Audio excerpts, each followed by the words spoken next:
I gotta tweet out some stuff. I'll say hi to my chat. Hi stream.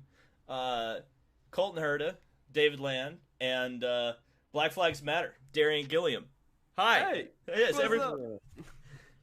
Special guest. I know, it's so What's up, exciting. So I guess I'll introduce this part since Colton's tweeting. Very professional, Colton. So this is a bad sign, by the way, for the Peacock streaming. We were trying to find the 500 on Peacock, and we couldn't. So we will be watching the 500 in Espanol. We thankfully we kind of know what's happening. But yeah, that's going to be interesting. And if anybody knows Spanish, then I guess they can help us out if we miss something. Hey, let's hope Fernando's in the chat. Come on.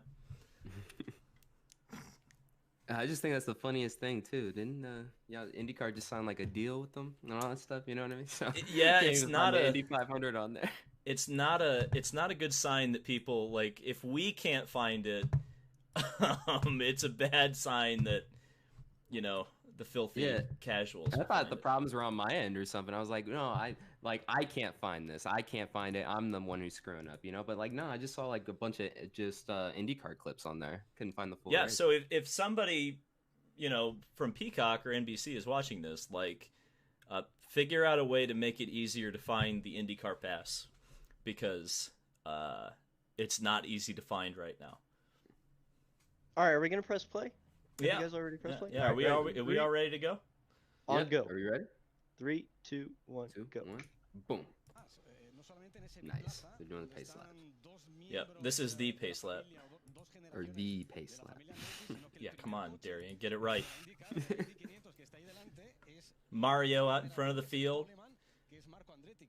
All right, so yeah, somebody that's already right. has an interesting point. Somebody said what the start feels like at Indy, and this is the only place that it happens, because of how fast and how many cars. So you're not gonna feel it if you're up near the front. But let's say you're like mid pack, maybe, third row back. When you actually lift off the throttle, there's such a big hole punch in the air, and you're going so fast already that when you lift off, you don't really slow down. So it's almost Really? like you keep like from the slipstream, you keep getting pulled in. So it's a really weird feeling when you first do it, which actually this is the first year that I felt it. Um, and so yeah, if you're, I can't even imagine what it feels like if you're kind of like back in like 20th or so. I'm sure it's like a huge effect at that point. But Hmm. yeah, Well, I've got a question because you have experienced this start twice in your career. Once with the aero screen and once without it. Now, I've always heard from the drivers who raced, their whole careers with the helmet in the air that the turbulence at the start of the 500 is one of the worst ever that they could right. experience in their careers. Did you notice that without having that turbulent air hitting your helmet directly? Well, it's hard to compare to the first year because I started where did I start? Fifth, so I started second row in my first year, so it wasn't bad that time. And then obviously I don't really have anything to compare it to, but it wasn't a problem for me at all this year. So it's probably better to. I'm probably not the best person to ask, Okay. but I would say it wasn't a problem. It wasn't a problem for me last year. It wasn't a problem for me this year. But luckily I've started up near the front, so I haven't really had that effect too much.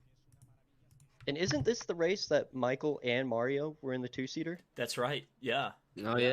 yeah, that's right. I was wondering who was in the two-seater there. Completely forgot. Mm-hmm. And I remember there's a huge argument about who was going to drive between them.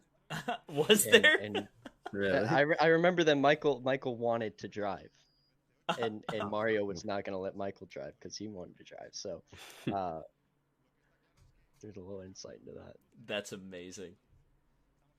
Oh, Do we're you looking have at any the. tips on making it to Indy as a race or as a driver or as a I don't know. Look at it. I think like Mazda Road to Indy is the best way. You can win your way to the top. Sorry, go ahead, David. Oh no, I Speed, was just gonna start the talking about the speeds. grid, but Go Wait, I ahead, was the about to speeds. say we have like two rookies in the top three there. I completely forgot about those two. Yeah, I remember Reines had a great qualifying and obviously Palu too. But Palu, what's more impressive is Palu was in, or sorry, Reines was in a Chevy. And as Mm. you can see, the top nine, there's only one there. Oh wow, yeah, I just realized that. So, And then there's yeah, Colton. There there you he are. is. Yeah, first there I guy in am. row four. Yeah, I There see you that. go. Yeah, it was definitely interesting. It's always interesting to see how it swings every year. Wow, Fernando's numbers freaking out there. But Oh yeah. um, uh, Spazzing out. it seems like sometimes the Honda is the dominant engine, and sometimes the Chevy's the dominant engine. What amazed I me would was say like, no, go on. go ahead. Sorry, I was just you going go. to say how amazing it is that it looked like, if this had been a normal year and 35 cars had shown up, Penske struggled in qualifying.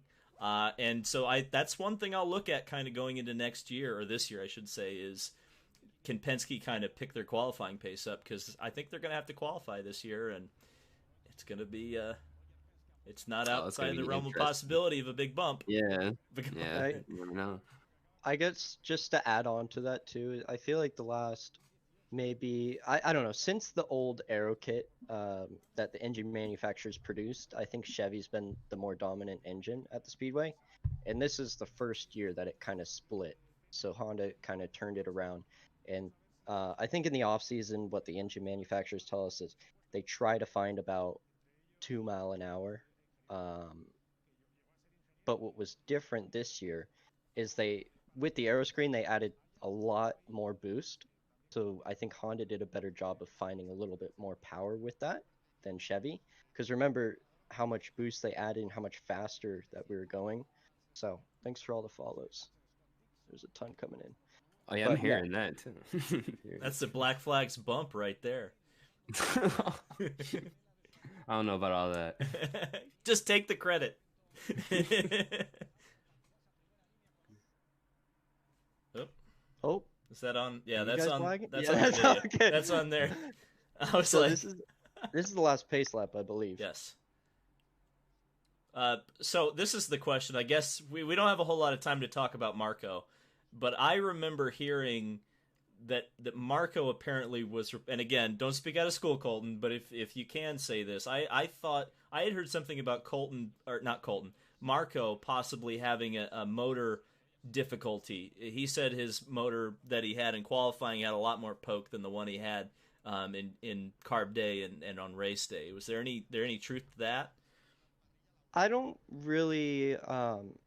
Yeah, I mean, I didn't really compare too much data after the race to him in the race. So I mean, obviously in qualifying he was better. He had the better car. He did a better job. But in the race, I don't know. I can't say if it's right or wrong because I haven't seen anything. Okay, there we go. This is It the could most be. I mean, exciting. obviously, Oh no, go on. it does seem like he struggled. Boy, their stream is chugging along, isn't it? We're gonna miss the most exciting moment in sports. There I we was go. about to say, like, Come on, what's going Spain! Come on, Spain! You can do it. There we go. Oh, Who the hell? oh, that's fantastic. Hey, Marco's leading the race a lot longer than he did in real life. This is amazing. Somebody, Oh no! we probably should have watched this before. There we go. Somebody just gave me a donation, and it's just the B movie script. That's amazing. I get random like super chats like that sometimes, Colton, on YouTube. It's just like they'll just send like random stuff in the comments. Thanks for the $1, John Gambit, about the B movie script. There we go. Now it's chugging along There, a little bit more now. I think we got it. I don't know what was good. The Just Spaniards. Come on, Spain. You guys can do better. Look at Piggott making a big move back there. So yeah, Oh my I remember the first thing I said when I saw Scott Dixon take the lead into turn one was like, "Bye, Scott," because yeah. he looked so. Because we kind of all knew. I think the three of us probably all knew that Dixon. I mean, obviously, he had such a good season leading up to this, but he was so fast in practice that once he got a lead, I was like, "Oh my god, he's gonna run away." And I mean, nobody could beat him all season, so I just kind of figured like, oh, okay, he's gonna show up in this race, obviously. Thank you, Mr. Santucci, for the super chat. He said, "Here, have a money." Well, that's a little. That's $2.99, so that's $3 money, I think. But yeah, I think, and it's still going to be a little bit of a trend in this race. Dixon was strong the whole time. He was up near the front the whole time. Somebody already has problems, Ed. Oh yeah, Ed. Oh yeah, that's right. He had to come down. I don't even know. Have you even? I don't know. Yeah. See, you're gonna be. This is a bit dumb. A lot of brake dust just fell out of like the front right caliper as I pulled the wheel up. Maybe he's having. No, it's part of the wall because he got put in the wall here in a second. You'll see. Oh yeah, he did. That's right. The beginning of the race, right so there. This is actually the first time. Oh. Yeah. Yeah. And that's my car for this year right there. Yeah. Really Colton, is your car going to be that wide? I've seen this. Yeah. I mean, if it has to be. You gotta do what you gotta do. Colton, did having no crowd at the 500 affect anything? It actually helped a little bit because if you think about it, we practiced for, the 2 weeks or whatever. And the whole time in the stands, there's very few people. I think on the biggest days, probably carb day, and you get like maybe 50,000 people, more maybe. I don't know. I think it's usually 100,000 that's carb day. But... That's what I thought it was, but I didn't want to say that. It looks like a lot. It's a lot. And then obviously on race day, going from 100,000 people in the stands at most to 300,000 people, it's a huge difference, and there's so many colors and so many stuff going on that you try not to focus on. So it actually kind of helps when the fans aren't there for the driving aspect of it, and just trying to stay focused. But I think once you kind of get like maybe 5 laps in or so, you're so focused on the race that you kind of forget about everything else. Yeah, nothing else matters at that point. Mr. Santucci is asking, would you ever do the Daytona 500, Colton? Oh. Yeah, totally. Yeah. I've always wanted to. I mean, right now, like probably not. I don't even know if I'd be allowed to do it right now. But, oh, here we go. We got I got a super Oh, chat. yeah. I got a super Oh, chat literally right now from Dick Trickle that says, "Up next, Flamin' Hot James Davison." So here we go. That's right. Oh yeah, the Rick Ware Racing entry. That's right. Th- I And this think is gonna be everybody. Grosjean's car. This is Yeah. well, not in this race. No. Nope. Grosjean, of And course, they're going testing full tomorrow. time, right? They are going full time. They're gonna have Okay. 2 cars in the 500. Rick That's Ware gonna be Racing. interesting. Who's gonna be the other driver? Do you think? There's so it sounds like it's like between 4 people. Davison's one of them. Veach is one of them. Santino, and then Pietro Fittipaldi. So I thought I heard that it definitely wasn't going to be Davidson. I had heard that too, and now Davison's on Instagram going, "I got a ride for the Indy 500." So Oh, so yeah. we'll see. hype We'll train. see. Yeah, we'll see. Maybe he's going to be driving maybe he's going to be your teammate, Colton. He's going to be in that Could 6th be. Andretti Auto car. This is one that I don't think anybody really figured out, did No. they? This is So weird. Just happened. Just a random wheel fire. I don't know. Yeah. the brakes locked up though. I mean, that's what that. Yeah, it had to have been caused from the right front brake dragging. Something was going on there. Obviously, Oh, there there's you go. there's There's the arrow brake. screen right there. It's combusted. But yeah, it would have been from probably a mechanical part failing on the right front brake and the right front brake dragging, and then just getting so hot that it just burns.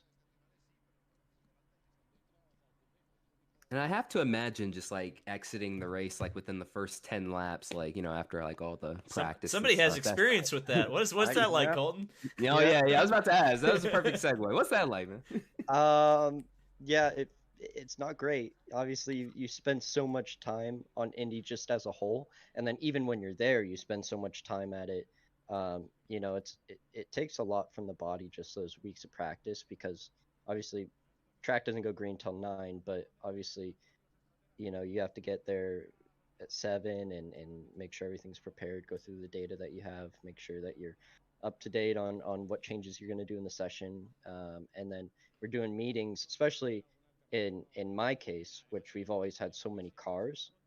So when we debrief, we all debrief together. So we're going through every single person and going through all the changes that they do and talking about that and trying to figure out what the best option for the car is tomorrow after those meetings. And then we kind of debrief with our own team.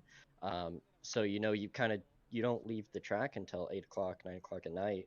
And luckily for us, we're all staying in the driver lot and the motorhome, so it's not too far away. But for the guys, and then to be in the car all day and have to go right to sleep and get right back up in the morning, it's really taxing. But obviously for how much we all love the speedway, it's not that big of a toll. Well, and that was the thing I kind of wanted to segue into before we kind of got the Daytona Super Chat, because we were talking about 2020 without the fans, and I have to imagine that for 2020 with you guys as the drivers, with the fans there in a normal year like you experienced in your rookie year, there's so many more obligations. I mean, just from the standpoint of every time you walk out of that garage, especially a driver like you're getting swarmed by people asking for your autograph and your picture and all this stuff, and that didn't happen this year. So, and obviously you probably had less sponsor obligations too. You didn't have to go to all these dinners or parties or whatnot. So how was that experience different from 20 to 19? And this was still, this is, kind of like right at the height of COVID. So, and so, yeah, there was absolutely nobody allowed at the track. I think, you could have one personal member. So if you wanted to bring like your mom or your wife or your girlfriend or whatever, you could bring them, and that is it. And there was no exceptions, even for the drivers beyond that at this point. So we did I think we did a parade where we kind of drove down Main Street right there, and then we handed out some baskets of stuff, but that was it for me. And so, normally we have all the parades and the driver autograph session and whatnot. So yeah, a lot less stuff going on. Here we go. First pit stops. This was an interesting strategy call from virtually all the Chevy teams from about 20th on back. They all pitted. Right. And actually, this is kind of similar, Darian, to what we see in NASCAR a lot of the times, like in the Daytona 500 especially, where the manufacturers all kind of team up and decide, well, we're going to go with this strategy. And it didn't work out for him. It's just the difference with this is I always have a hard time telling, like, okay, that's Honda, that's Chevy, you know, in this case, because they all look the same to me. Sorry, Yeah, but, well, they are all the same, unfortunately. yeah. No, but yeah, it's like what you said. It's pretty similar though. Like a lot of manufacturers just working together, that sort of thing. Did have a super chat asking about Colton. Thoughts on Rossi's 2020 season? How was it being host to his luck in 2020 as his teammate? Oh yeah, that's right. I mean, yeah, it sucked for him. Obviously, a lot of the times it wasn't his fault. A lot of mechanical problems and really weird stuff that just kept happening, and then other stuff of like crashes of guys just flat out taking them out, like the start. Oh yeah, Gateway. That was. Right.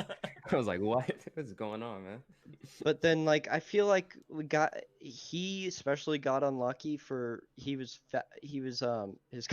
he didn't have any problems at a lot of the places that we weren't really that great that year. So, you know, kind of like places like Road America or Iowa where we weren't particularly strong. Wasn't it in the final race though? He was leading and then he spun, correct? Right. He spun He out had and he had two mistakes, one of which is going to be in this race. And then another was obviously, the last round at St. Pete, going out on cold tires. He was leading, and unfortunately, a lot of Andretti drivers had a chance to win, and all of us decided that we didn't want to win that day. Yeah, it happens. Can I just say how cool the Space Force uniforms are? It's just I know. really cool. The whole idea of it's awesome. Mr. Santucci wants a Bobby Unser impression, so I gotta be like, hang on. Well, that Colton Herta's pretty good. He's a pretty good little driver. There we go. See, I just watched Up the like other night on Netflix, so like I remember exactly what his. I remember exactly what Unser's voice sounds like. It does sound like that. Bobby Unser's a freaking national treasure. Oh yeah, doesn't Alexander Rossi, like, he's in the back for a moment, then he comes up through the field just flying again? I always feel like there's a moment every year in the Indy 500 with him doing that. Just comes out of nowhere.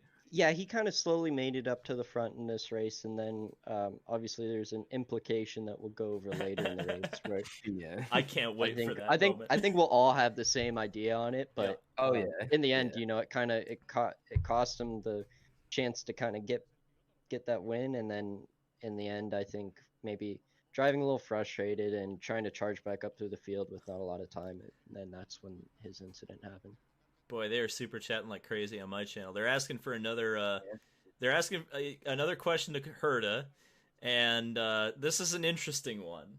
What are your thoughts on the varying levels of beer bug restrictions from high California, moderate Indianapolis to low Texas/Florida? I mean, I think we've talked about this before, but I mean, I think we're all kind of like surprised when we go to Florida, especially Colton and I, because we're from fairly, or we live in fairly restricted states right now. But I mean, what's your observation on that, Colton? Right. Well, yeah. I mean, it's strange, you know. I don't know what to make of it, but obviously Los Angeles is really shut down. I actually split my time here between here in Tampa and Florida, so I kind of get both ends of the spectrum. But obviously Los Angeles is very shut down, and luckily now the cases are going down, but for a long time they were very, very high. And then when you go to Florida, obviously it's a completely different world with protocol, and for the longest time you couldn't even eat at restaurants in LA. But yeah, you know, I think it is what it is. Yeah, Vegas is very interesting. They'll shut everything down except the Strip. They got to keep the Strip going. Well, that's your economy. I mean, yeah, the entire city, pretty much the entire state would shut down. Basically, they shut that place down. But now, luckily, they're going to let some Darian not streaming. Why am I not streaming? Because you guys are streaming. That's why. I'm just observing. I'm just here. It's less work. You just show basically, up. yeah. And we already Right. got Davey. He's already streaming on YouTube anyways and stuff. See, it's perfect. Yeah, we See, wouldn't want to Colton's streaming split the on Twitch. audience. Come Yeah, on. exactly. We don't want to do that. Ryan Hunter-Reay was like here, like he looked like he was gonna be up front all day, and then just And he drops falls like a rock, right? Yeah, That's right. I thought he was going to be a contender, but he really wasn't. This is a Right. weird one. It changes throughout the race. Obviously, temperatures change, and then the degree of rubber and what that does to your car can really make a difference. So, and the restarts are always the best part about Indy and how you can go too wide through 1 and 2. Yeah, Hinchcliffe's already on it. Damn. Yeah, I that's think right. I get Ray Hall here on the outside as well. So Oh, it- I Oh, there see. you are. yeah, you can. Yeah. That's like, and here we go, Rossi. Rossi taking doing advantage Rossi of both of things. them. Yep, typical Rossi deal here. Oh, he's gonna get cut off there though. Oh, yeah. You can get it later. So yeah, I mean at this point, I think the degree, like if Rossi was in the last few laps, he probably would have stayed in it with Hinch. So you can obviously tell like right now how easy guys are being as somebody gets shoved in the pit wall. Tony. As I'm saying that. Jeez. I was about to say, just nonchalantly just brushes the pit wall there. And you'll see it'd be tough for guys to run double file now. When you get further to the back, you can kind of still do it because of the aero wash. But yeah, here you'll see like the slipstream, and when the cars are all in a line like that, you'd be surprised how well each car slipstreams. So it makes it that much harder to pass. Whereas maybe the top 3 guys can switch positions a lot easier. But once you kind of get like that 3rd car, 4th car back, it's really hard to move forward, and you kind of have to just wait for somebody to make a mistake. Did you notice any difference in the track conditions in August versus May? Yeah, I mean, I think qualifying for sure you run a little bit more downforce than you usually do, because of how much hotter it is and how much less grip the track provides. But I think it still gets hot in May, but to the degree of August, it was completely different. And I think everyone at this point was on complete max downforce for the race and deciding which kind of wickers they wanted to run on the rear wing to make the difference. So I think we went, if I remember correctly, we went like completely just on full downforce all the time. That's Mr. very Santucci's interesting. in my chat now. What's up? Mr. Santucci has made the leap to my chat now. Oh, there he is. No, but the thing I wanted to ask was, or not ask, but so everybody was running a lot of downforce or more downforce than they would in May. That seems to wow. That seems to imply that we're going to see some pretty big speeds in May. Yeah, I mean, what was the top qualifying? 232.0, which we haven't seen that number in a while. Yeah, that's crazy. Especially with how much less downforce they have now versus the aero kits when they did it last. And you can still get to, I think when I qualified in 2019, this was without the aero screen, obviously.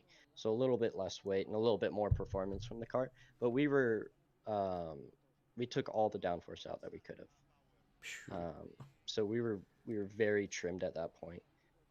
So even though there is very little downforce, the car is still efficient with how it makes it. So you can still kind of take a lot of that aero off the top of the car and try to hope that the bottom of the car will do most of the work. The McLarens look so beautiful in IndyCar. I love the scheme they have going. Supposedly they got a new livery coming. Oh yeah, that's right. Do they? Yeah, I don't know what it is, but there's some people in the know that seem to be implying that here we go, that it's gonna. I always think it's funny that they do the testing liveries. I do too. It's like, what are you trying to hide? We all know, but I think it's still kind of a cool little like European thing that they bring over. But yeah, I like the look. I mean, it's I made it the thumbnail of my video, so, and I probably wouldn't have if they had just run their regular livery, I probably would have used McLaughlin. So I mean, it's like, I know, Colton, just paint your car like some crazy color, and then I'll put it in the thumbnail. I don't know. Yeah, maybe like some purple with a 91 on. There we go, dude. That's guaranteed. Every single video will have it. Colton sure ran up for us in Iowa. What? Thanks, Santucci. I don't know what that's. And then Jun FG2 sent a winky face. What's up? What's up, girl? I don't know. Oh, No, yeah, God. the emoji stickers. That's right. I always forget with super chats you have these like little stickers they give you. And it's kind of hard to tell right now in the race, like if Ryan can actually pass him or if he's just trying to save fuel and go a lap longer. Mhm. So it's a little difficult. I actually don't remember if do you go a lap down if you pit? You have to. It's Uh, 39, If you're 39 second lap? not if No, you're you won't. not if you're far ahead, yeah, if right? you have a big Right. enough No. lead, you don't go a lap down. Yeah. But the problem is that of course, if it goes yellow, the way IndyCar's rules are, you really don't want to pit under the green if you can Yeah, avoid it. And why is that? Just like because the rules are set up For that way, several or- reasons. I mean, they essentially because they close the pits. They give wave arounds to lap cars. They do all these things that you don't really gain an advantage from pitting early. Okay. Or it's really like Colton said, it's in your best interest in IndyCar strategy to try to stretch the fuel as long as you can.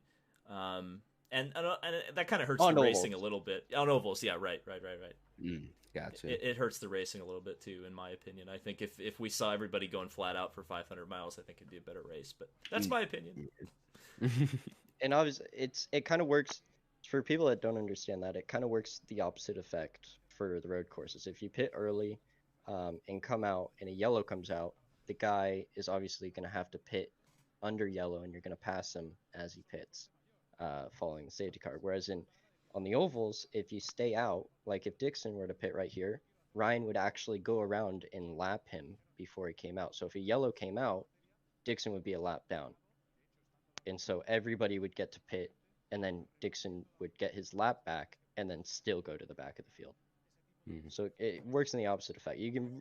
Strategy is such a huge. I mean, as it is in NASCAR, I think a lot of the times too is kind of like in NASCAR in those last few minutes of deciding if you guys want to do tires or not, or stay out and try to risk it. But I think it kind of works in the same effect. GN's asking about our opinions of the IndyCar schedule. I think you guys are well aware of mine. Darian, I guess since you're probably the last person that has not given his opinion on this, what do you think of the IndyCar schedule for this year? I love the Long Beach GP being the finale. I think that's pretty cool. I don't know how like traditionalists viewed that as, but like as somebody who's just like kind of coming in, like watching IndyCar more the past couple of years, I feel like that's going to be pretty cool. So I'm trying to go to that in person, hopefully. As a So that'll be traditionalist, fun to watch. speaking as a traditionalist, I'd rather the Long Beach Grand Prix happen than not. That's Yeah, my opinion. just rather, yeah. Yeah. just rather So have it anything we happen. can do to get that to happen, let's make it happen. Yeah. But yeah, no, the rest of the schedule, isn't it just like it's kind of like the same as it was last year, if I'm not mistaken? Like sort of maybe there's like a few changes here or there. We're missing Iowa. We added it's a doubleheader in Texas now. Okay. And I think they're running another. I mean, they've ran so many Indy GP road course races, but they're adding another one for the Brickyard weekend. Oh, okay, nice. Yeah, I mean, the Texas doubleheader. I'm like, meh. Like, I just don't like Texas Motor Speedway, anyways, in general. So, I'm just really just prefer no racing to happen there. I guess at this point. I'm sorry to Eric and Carnation. That's their track, man. But geez, it's just that since they made it, it was more better flatter. when both yellow.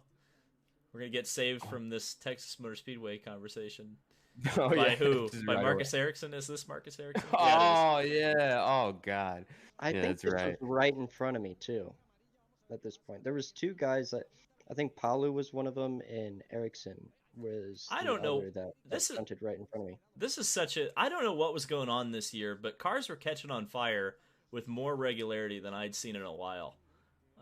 In IndyCar, just seemed like every time they hit the wall. I think there's a couple more instances of that in this race where. For some reason, I thought this was like kind of regular, so like I didn't really try and make like a big deal of it. I was like, oh, okay, so like they just catch on fire sometimes. I guess. But no. Ordinarily, you don't want. Did his head, his little helmet thing, got destroyed? Little, there, yeah, I see it. Yeah, I see that. And you'll see drivers do that sometimes with the steering wheel. They'll try to save something from the car, and obviously, steering wheels in IndyCar are very expensive. So if the car is going to burn, you might as well take the steering wheel with you so you can save them at least 20 grand. Didn't he just lose a tire, or did someone get into him? I can't I think remember. he just self-spun, got a little loose, and there you Oh, go. Couple of questions. Brett is asking about an IndyCar console game and whether Codemasters should develop it. I think we know Colton's. We've heard Colton's opinion on this before, but I think Codemasters would do a great job, to be honest. dude, oh, they'd be he's changed. awesome. Well, okay, interesting. Even now that they've been bought by EA. Oh, here we go. I don't like EA. Yeah, nobody likes EA. Nobody. Oh yeah. Oh, you that just was said, a yeah, tank I would've lost slapper. there. He Yeah, had it. That's no fun. I guarantee you that is not a fun feeling to have a IndyCar sideways twice on you like that. Yeah. Definitely Oh makes wait, your heart Colton did stop. that at Gateway. Colton, what is it like to actually save a car when it does that?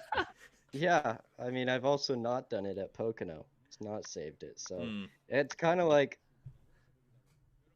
Honestly, I want to say there's skill involved, but you have to be a little bit lucky too on the super speedways to save a car. Obviously, Gateway, you're going a little bit slower, so you can kind of feel the car a little bit more. But if you save a car at super speedway, like having a slide as big as that, 90% of the time, it's all luck. Like Rossi does every single time he goes to a super speedway. Exactly. there you Every go. single time. It's not even like He's an very exaggeration. he's just like, yeah, he's just got magical luck. No, obviously Rossi's got some weird thing going on with his hands, but he can do something incredible. Will Holtz No, but asks what are some hot takes for this IndyCar season? Hot takes. hot takes. Some hot takes. I'm gonna have to watch a David Land video in a week for that. No, here's my Oh, hot here's take. a hot- Here's a hot Oh, take. go ahead, go ahead. Jimmy will get a top 5. There's a hot take. Jimmy will Here's get a a hot top take. 5. Rick Ware Racing will have 3 wins this year in IndyCar. There's Oh, your hot take. man. No, it's not. It's not a serious hot take. Just for the You're really record. putting a lot of eggs in that Grosjean basket. Yeah. Eh? All right. No, but I wanted to answer the whole IndyCar console game. Oh, yeah, go super for it, chat really go for quick. it. Like, yeah. I mean, like, even though Codemasters was bought out by EA, aren't they still like EA? They're not gonna mess with like the whole Codemasters like team that's coming over, right? They're not just gonna try and like I would nitpick the imagine team. not. or whatever. The problem I is mean, they shouldn't. the problem Right. is the edicts from up top. I mean, you can have the same team in Yeah. place, and if if you've got somebody who's making the calls who is got the wrong interest at heart, yeah. Yeah, I mean, I get it. I just don't want the F1 games messed up, number one, because like F1 2020, I love the career mode. It's so immersive. I just love the drivers switching around and stuff. You're able to improve your particular F1 car you picked and all that stuff. Like, I think like if IndyCar followed a similar path, then yeah, I think it would get a lot more younger fans for sure. But IndyCar's got to do something about it. So Well, you just hopefully they gotta. do. I mean, I think the thing about the video game, and I don't want to talk over this. So, Colton, if you want to jump in with like pit stop commentary, go for it. But the one thing I would say about a console game is you see what happened with like the F1, especially YouTube community, with having so many different personalities who grew their audience to talk about Formula One from playing the Formula One game. And they have Right. massive audiences. I mean, they have more. I mean, there's like some of those guys, especially when the game comes out. There's more people who watch their first couple of gameplays on the new game than watch an IndyCar race on NBC Sports Network. I mean, that's. Oh gosh. I'm just saying. I mean, there's a massive potential upside to it, and I'm surprised, but not actually. No, I'm disappointed, but not surprised that there hasn't been an effort to really try to get a decent video game out there. Look at this, Pagano trying to cool himself down. Or wave to the fans. Wait, to the one fan. Apparently, there was someone over there in 3 that snuck in.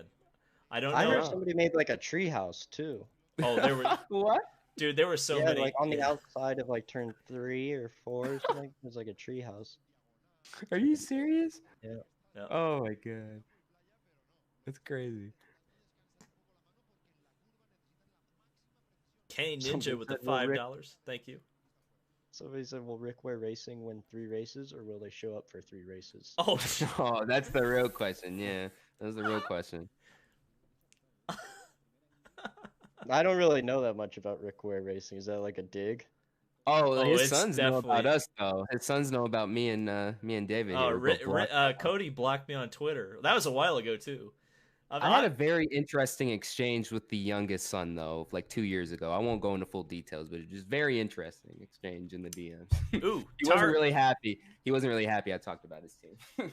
Taurus S on Super Chat here for everyone. As a team, which team has the best livery game for 2021? Well, I think we know where Colton's answer is going to be, but Colton, who has the best liveries for 2021? I haven't really seen that many, to be honest. I don't even think have many changed. Like I saw Jimmy's today. It looks a lot like another car in the field. I don't know which car it looks like, but right. Yeah, that was my first thought immediately. I was like, wait a minute, no. Yeah, I'm not sure. I always liked the look of like Ryan and Rossi's car. there you go. I always thought they were nice, but as far as other teams, I don't know how much has changed for 2021. I was waiting on that McLaren livery though. Well, I mean, Penske's changed a few because Power's running the black car everywhere now. Okay, that car's gonna look good. Yeah. Mm-mm. McLaughlin's And car. the Cindric car looked good too. Oh yeah, in the Daytona 500. It's the same kind of concept. Isn't it? Oh yeah, that's right. Except for not the right. white wheels. I wish Roger would do the Mm-mm. white wheels. Come on. Yeah. Colored wheels.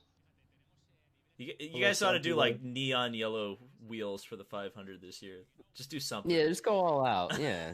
I don't know about neon yellow. Fine, purple. K Ninja asks, hardest part of hardest part of building an indie game is building good road and oval AI. Good luck. I mean, it's not impossible though. There's games that have good oval AI, and there's good games that have good road course AI. It's possible to do. I mean, F1's isn't perfect though, but I mean, at least I think it's pretty good. It's alright. Yeah. I think F1's AI is probably the best AI that I've had.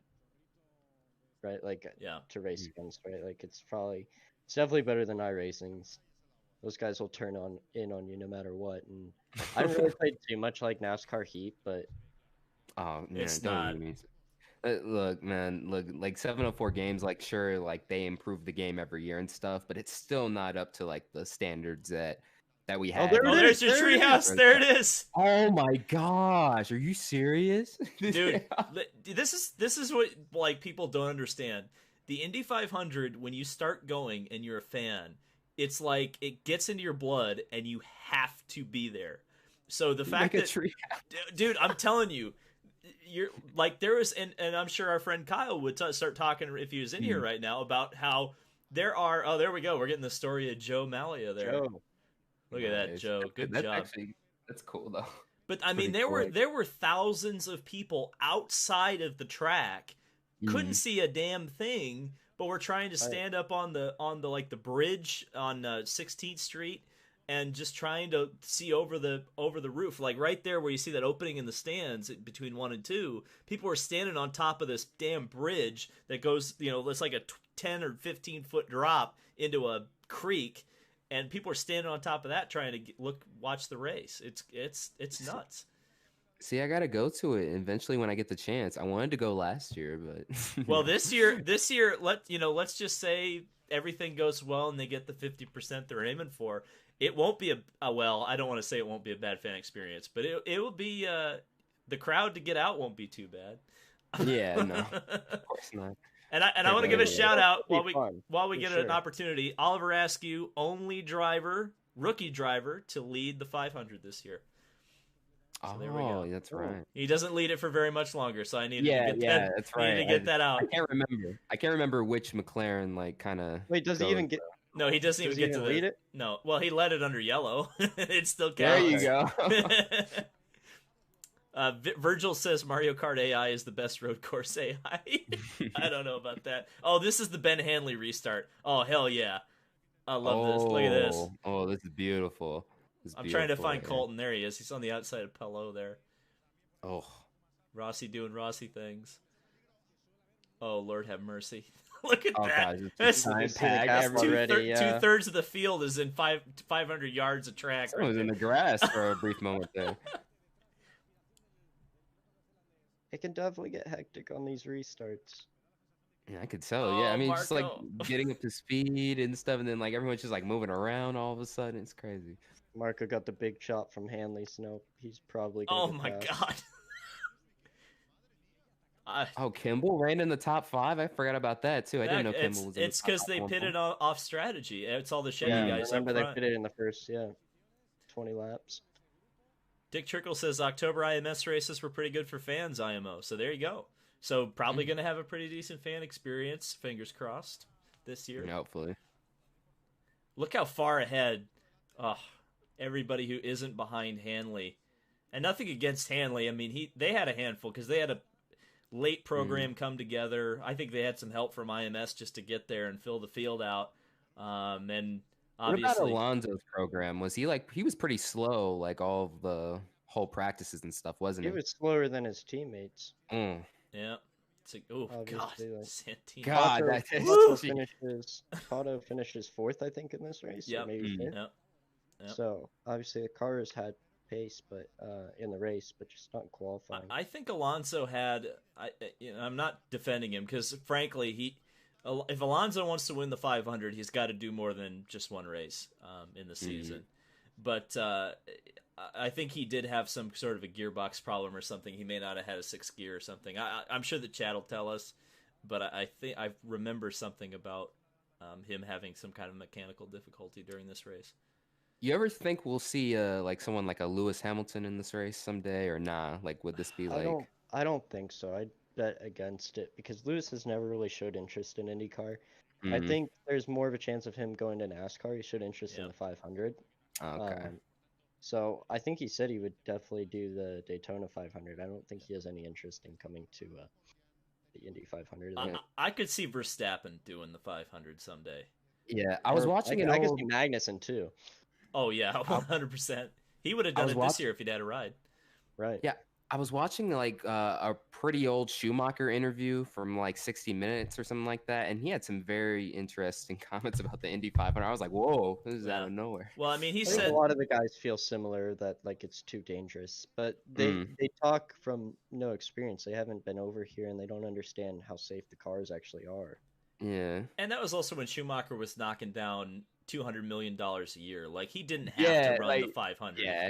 You could tell he was kind of like, this is below me. Like, I don't know, just like the way he was talking or something. And that was also during the split too. I mean, you have to think about you have to consider that. It was the event was lower profile then. Now, especially with guys like Alonso coming and dipping their toes in the water, you're gonna see more people tempted by it just because of the simple fact of having that one-upsmanship, which F1 drivers are so good at. Daryl is asking Colton, does the track really look narrower with fans in the stands? And then he asked me about my best non-racing Indy 500 memory. So I'll answer that after Colton answers. Oh my God, there's Max Verstappen. Oh yeah, that's right, because they're Speaking from the same place. That's right. Wow, speaking of we've done that twice during this race. But no, Colton, does it look narrower with the fans in the stands? Here goes. No, I would say not. No, I don't think so. I think once you get all the cars on track, it feels narrower. But I think with the fans, it doesn't really make that much of a difference for me. And my best non-racing Indy 500 memory. Oh, that's tough. I mean, I think it's really just it's the family element of the race. For me, anyway, it's being able to go to the race with my family members, some of them who aren't around anymore, like my grandfather, and having those memories with them. You know, that's kind of like, to me, what the Indy 500 is all about, outside of the race itself. And Taurus says Alonso can't just visit Colton's playground. Yeah, he's got some work to do. God, that was a great quote that you gave when when Alonso showed up in 19 and you come in there the fastest guy of the day and just like, yeah, whatever. Or whatever. I don't even remember what you said, but it was just hilarious. Well, it's kind of dumb question because they asked if I was like in awe of him when he was sitting next to me. Was that Bruce? Was that? I think it was Bruce asked that. I don't wasn't it? remember. I can't remember who I don't asked remember. that. You were just like, no, he's just another guy to me. He got a good Yeah, quote. I He know. got a good quote out of you, though. I'll give them credit. Yeah. I know. Oh, now we gotta wait for the Spaniard internet to catch up. Come on. The hamsters. They've moved from See, it's good. David's We were Wi-Fi talking to crap. No, this. you know what happened? We talked crap about Alonso, and now the Spaniards don't want to share their Indy 500 streak. with us. Nah, not at all.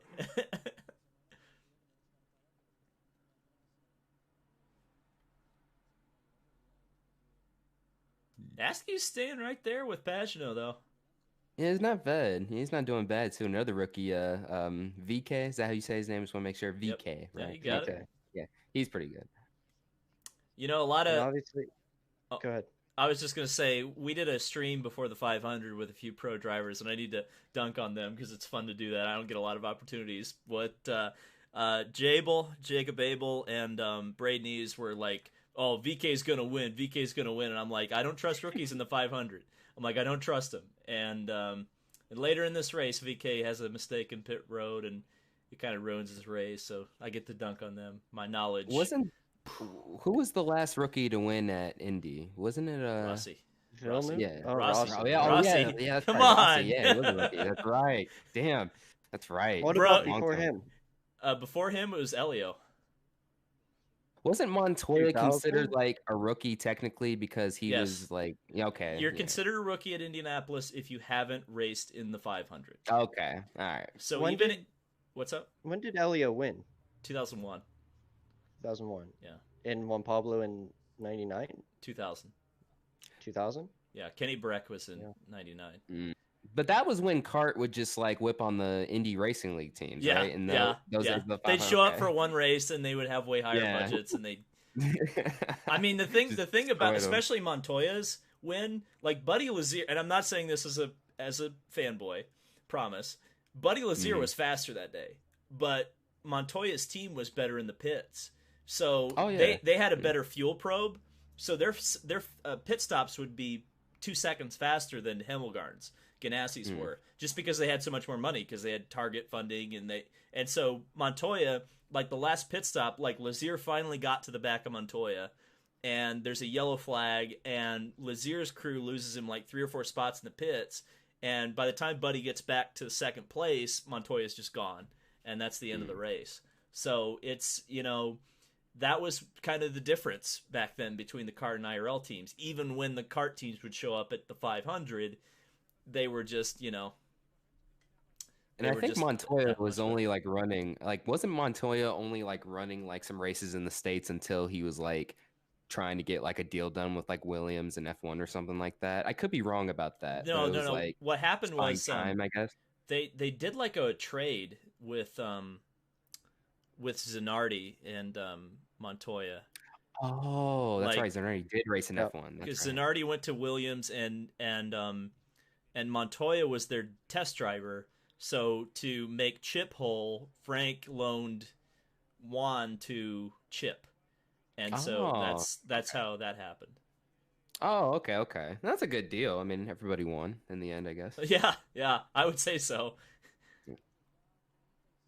Somebody said that to kind of go on the fact about the person in the treehouse, that they brought their motorhome to the lot right outside of the track, and then they just watched it on their TV in the motorhome. There you go. So they were there, kind of. Well, as, that's as close as you could be. That's the thing too, is a lot of people had their vacations already like planned for this. So it's like, Right. well, we might as well go anyway, right? It's like, Yeah. and here Might we as well go. soak some of it in. We're gonna probably get the first 10 or so guys that pitted early. In And the Askew was three laps. catching up to And him. so this- Askew was catching up. This is where their strategy failed, because what they were looking for was a yellow so they could get a pit under the caution. And where the fa- everybody would have to pit, exactly, like and, around this point. Yeah, and they did not get that. So this really boned them for the rest of the race, really, because they were just playing catch up from this point on. Right.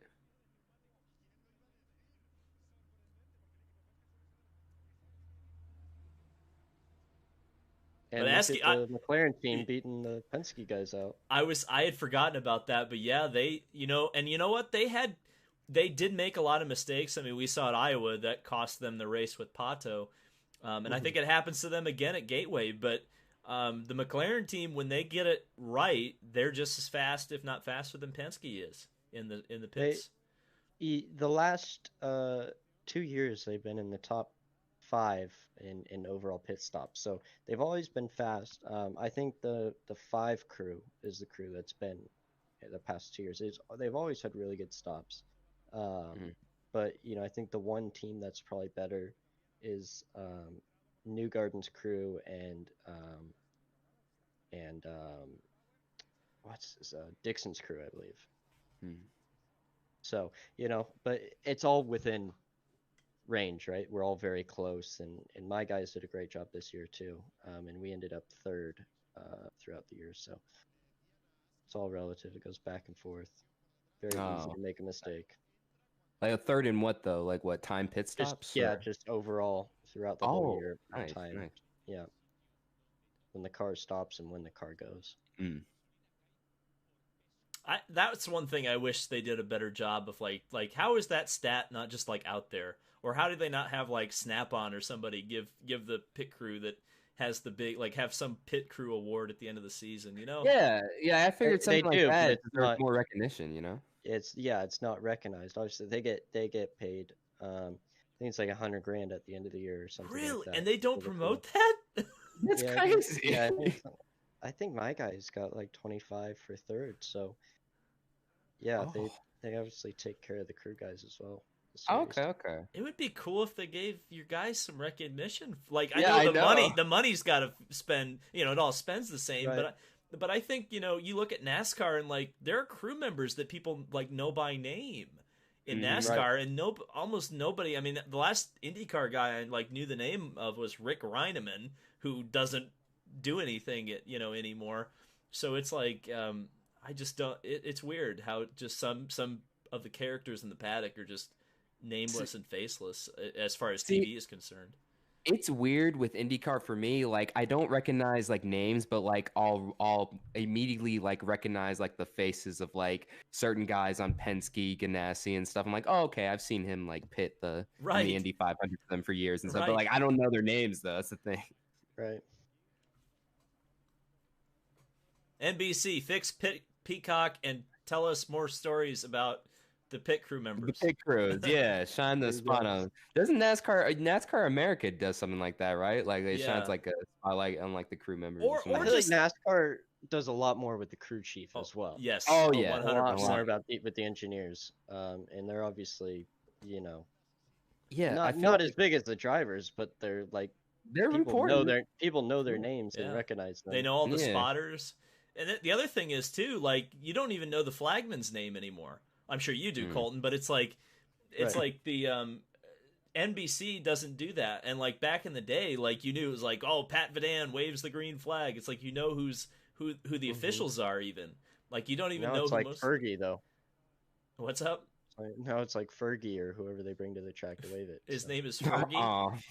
No, I'm saying like. Right. People that okay. More about them. Now I want to rant about this because you got me on. It'll be quick, I promise. But like the celebrities at the race, it's cool if they show up. But to me, and especially from like a television presentation standpoint, the celebrities are the drivers. The celebrities, in the sense that we know them, are there to watch the drivers. Therefore, we should like elevate the drivers and the teams and the crew members to a higher status. Like if let's say for example, like Thor is there, Chris Hemsworth. Like Chris Hemsworth is there because Chris Hemsworth is watching the race. The race isn't happening because Chris Hemsworth is there. So we shouldn't. Like, it's cool, and I disagree with them, like, driving the pace car and waving the green flag. Like, they should just be there. They should be seen and go like, hey, that's cool. They're there. Now let's let the people who actually make this work get the spotlight because, Yeah, that's true. Yeah, I get that. So And no, it's, like, I funny in didn't F1. like Sasha Banks waving the green flag at the Daytona 500. If that's what we're I getting. think I think one of the commentators too in F1 a few years ago. What's his name? Oh God, He yeah. used to race. I did. David Coulthard. Is that how you say his Coulthard, name? yeah. Yeah. He Coulthard, was yeah. like, oh, like the one singer. What's her name? She was like, It's some it blonde was lady. I know. Iggy. No, Iggy Azalea. Yeah, it was Iggy, and like she was like taking pictures and stuff, and like he said some like smart ass comment. He about, said like oh, she's pretending to be interested in to Formula like, One. yeah, Yeah, she's I remember like that. live on television. I'm like, holy shit. So they just call him out like that. I like that. So Braylon Breeze asks, "Would you rather?" Oh, this is for Colton. Would you rather win the Indy 500 or championships? In the NASCAR Cup Series, I'd say championships is still what you'd want to rather win than the Daytona 500. I don't know. Ask Denny Hamlin that because I think Denny would rather have his Daytona 500 wins. He'd rather have those. But I think Colton's answered this before. But What was the question? Indy 500s or championships? What would you rather win in your career? If you can only have one, I guess we'll just use that ultimatum. Like just one championship or one Indy 500? Yeah. Probably the Indy 500. There you go. There you go. What if it's 2 championships and versus 1 Indy 500? Probably still the Indy 500. 3 championships. Probably Oh, here the we go. championships at that Aha! There we go. Yeah. Maybe still the Indy 500. Probably still the 4. I'll take the championships. It was Christina Aguilera, not Iggy. Christina Oh, Aguilera, okay. not Okay. Iggy. Thank you. Okay. Thank you. Okay. Oh, somebody said that in my chat too. I didn't recognize it. They all kind of look the same. The quote was, "There's Christina Aguilera faking an interest in Formula One." There you Oh, go. okay, there you go. That was more savage than we gave it credit for. Look at this. Yeah, So like- I do want to point out a few things about the running order. I didn't remember VK getting up to 3rd. Oh yeah, I was going crazy. I was like, oh my gosh, he's really running up front and stuff. It was cool. It was cool to see. Tony Kanaan up to 15th. I think he started fairly far back in the field. And of course Rossi. We haven't even talked about the fact that Rossi has gotten to 2nd place. I think that, I mean, this is the thing, and I guess I'll say it now because later I won't get the chance to. But I genuinely believe that Rossi's one of the best at Indianapolis that I've ever seen. At least in my time watching, and I've been going to the race since 2002. Obviously, I'm a historian in some ways, not super hardcore, but I know a lot about the race. And at least in this era, I would take Rossi against pretty much anyone else in the 500. He's the most entertaining I've seen in this race in my lifetime so far. Like, I mean, he just makes all these daring moves and stuff, and it's just like, I remember I mean, as he was making a move, he was like waving his hands at someone too. I was like, I thought that was crazy too, and it was nearly going into turn 1, I think, when he did that. So I was like, oh my gosh! So and he's still making all these moves. The thing about Rossi too is it's not just the moves; it's the fact that he could have won every single Indy 500 he's entered. He's been in contention.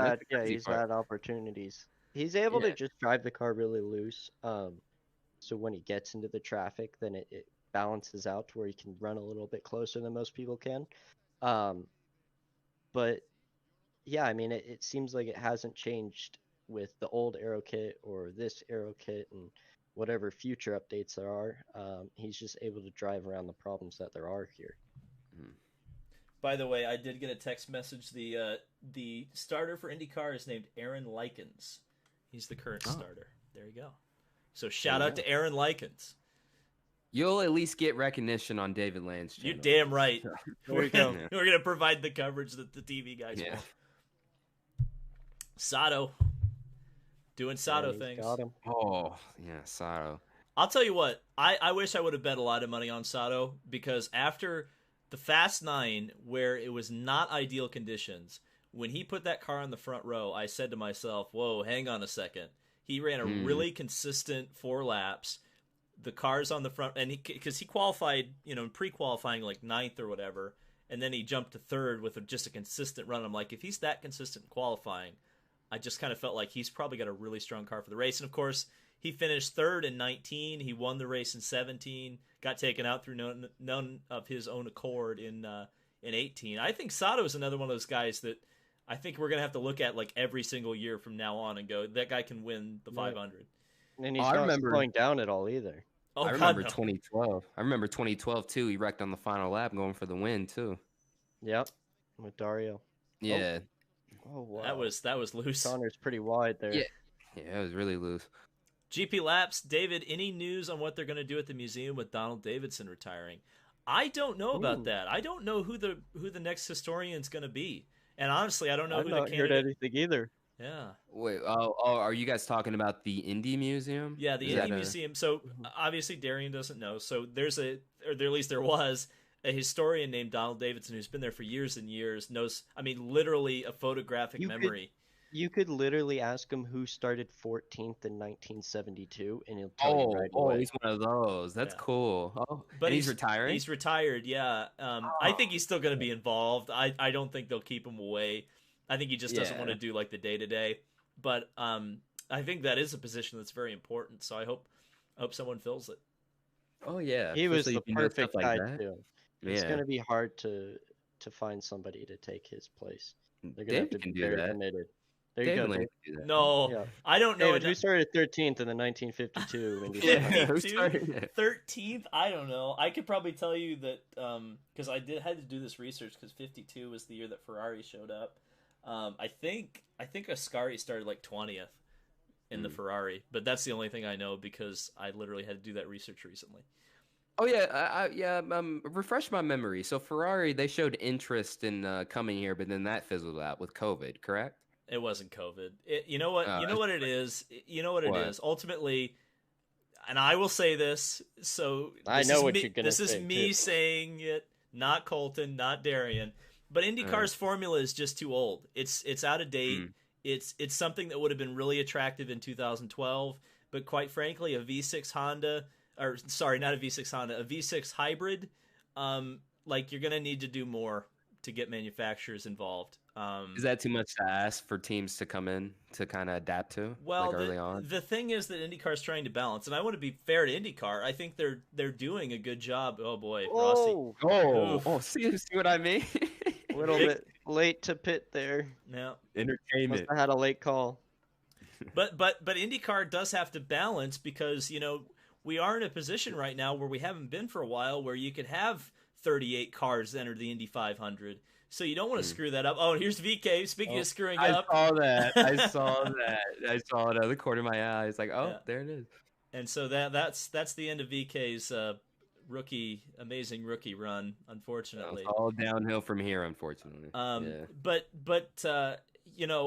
So IndyCar kind of has to decide, do they want to be a series that is dependent on manufacturers, or do they want to have teams that can afford to race? I mean, you can be successful with both sides of it, but you can't have both. And I think IndyCar's trying to have both, and that's the problem right now. And that's why they can't attract manufacturers, because, in a different world with different, maybe slightly different regulations, you have Porsche show up a couple of years ago. You have Ferrari actually really interested in pursuing talks further than just going, oh, we're kind of interested, and then saying, oh my God, Sage almost killed this guy. Oh yeah, this was crazy. Yeah, so this Sage incident happens, and I think another pit road incident takes place after this, if I'm not mistaken.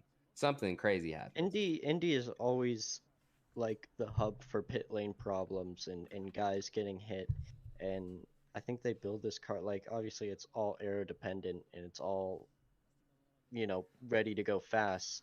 So obviously you get here and the brakes don't work as well, especially with this is the first oval race. Oh no, we had Texas, but usually this is one of the first oval races that we go to. 2 years ago it was. So you kind of not used to that, and in a racing environment you have to try to push the limits, and sometimes it bites people. Yeah. Even in the NASCAR race in the summer too, somebody got hurt on pit lane. Oh my God, yeah, that was a terrible accident. Yeah, everyone started bunching up, and I was like, oh my goodness. I still can't believe they do that, the thing at Charlotte where they come flying off the bank. Yeah, right. It's like an entertainment. Yeah, it's like a 2-foot, 3-foot wall too, blocking everybody. I know. And they just do it, just not. And then like some guys, like what's his name, like Larson, like they just break so late too. And it's like, and they're actually trying, like they are coming off the banking flying. Taris says if Colton drives his RLL BMW M8 in the 500, is it technically blocking if the car is 5 lanes wide? We just need to get to the lead, and then once we get there, no one will be able to pass. Oh, good stuff. And this is the point in the race when Scott Dixon just blows everybody's doors off. Yeah, I was about to say, now he's like a second and a half ahead. And remember, now. all the guys he's ahead of are off sequence, so they're gonna have to pit in like 5 laps. Yeah. So really, Right. he's really like 4 seconds ahead, basically, right? And he's got all those lap cars in between. See, that's another thing that the 500 we haven't seen a whole lot of in recent years, and that's kind of what set this race apart. Is that lap cars actually were a factor in this one, Right. where and that's the thing, and honestly I like that about the Indy 500. I wish there was a little bit more of it, and hopefully there will be. With it always was like massive in the 90s, right? When you had all these different cars. Where the field wasn't as close as it is, right? You had guys showing up that wouldn't make the field or anywhere near it today. Right. And why was it so different with last year's race?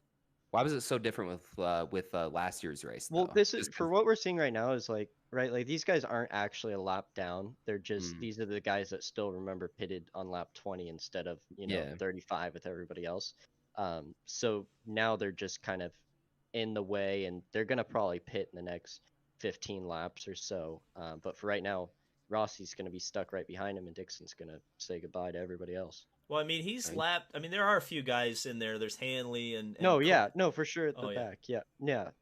But then you see like the guys that are really preventing Rossi, because Rossi would be able to pass those guys, but he's gonna have trouble with his passing guys like Askew and Pagenaud and Castroneves, who actually aren't off the pace as much as the other guys. Boy, he was there on Castroneves there for a second. Yeah. looking at that outside of 4. Maybe ask J.R. Hildebrand about that before you try that, Rossi. Bad idea. Oh, here's the VK.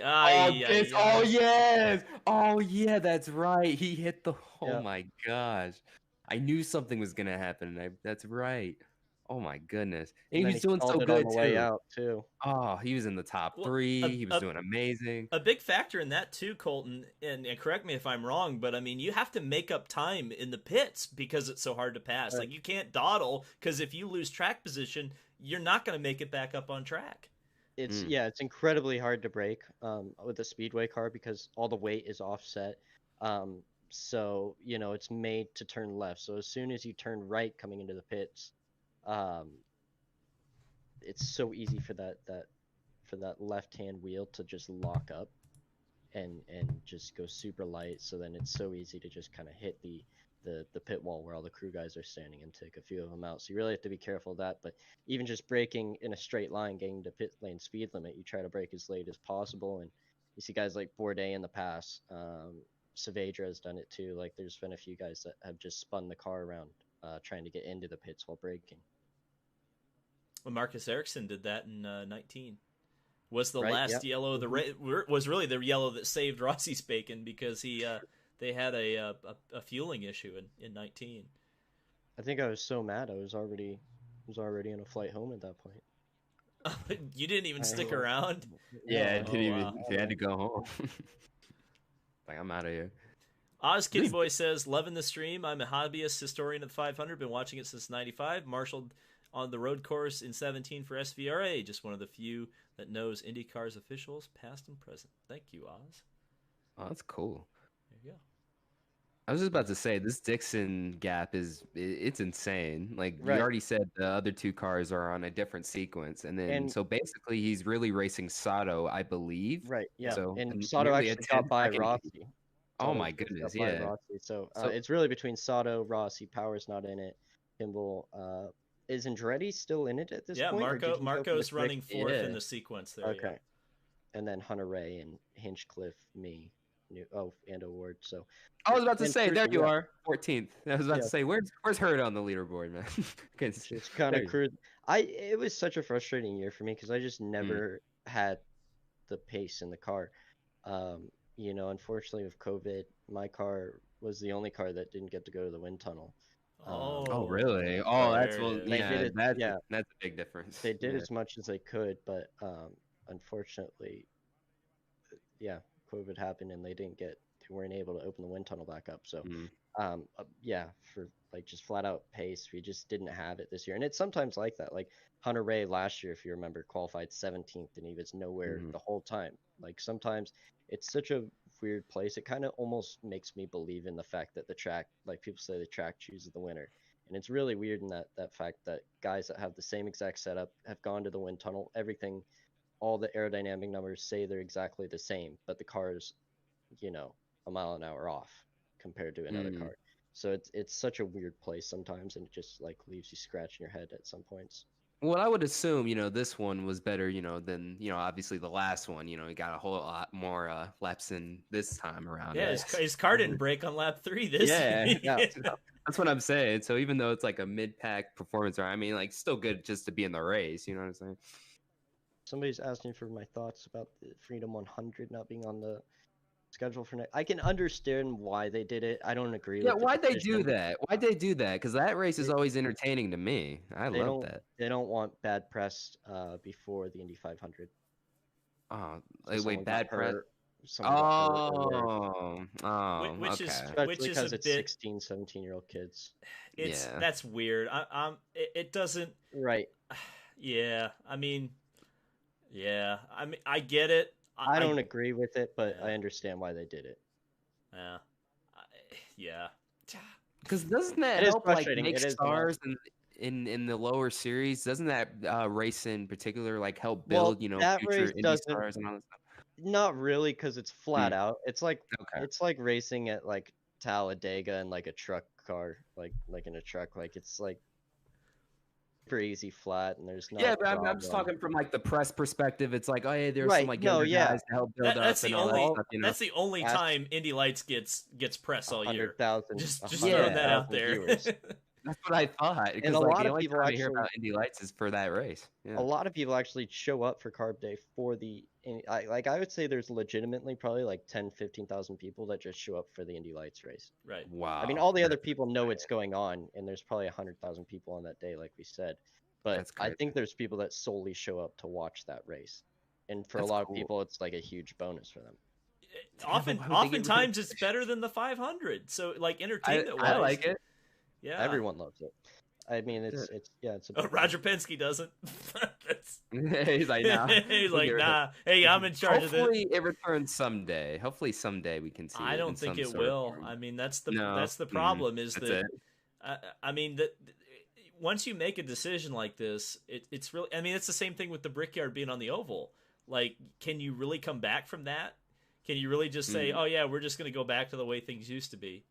Nah, And that's yeah, what's easier kind of said than worrying done. about some of the traditions for the 500 too. Is like, boy, I hope some of the stuff that we like comes back because from 19 to 21, we're gonna miss things like Donald Davidson's not going to be there, and the Bob Jenkins isn't going to be there.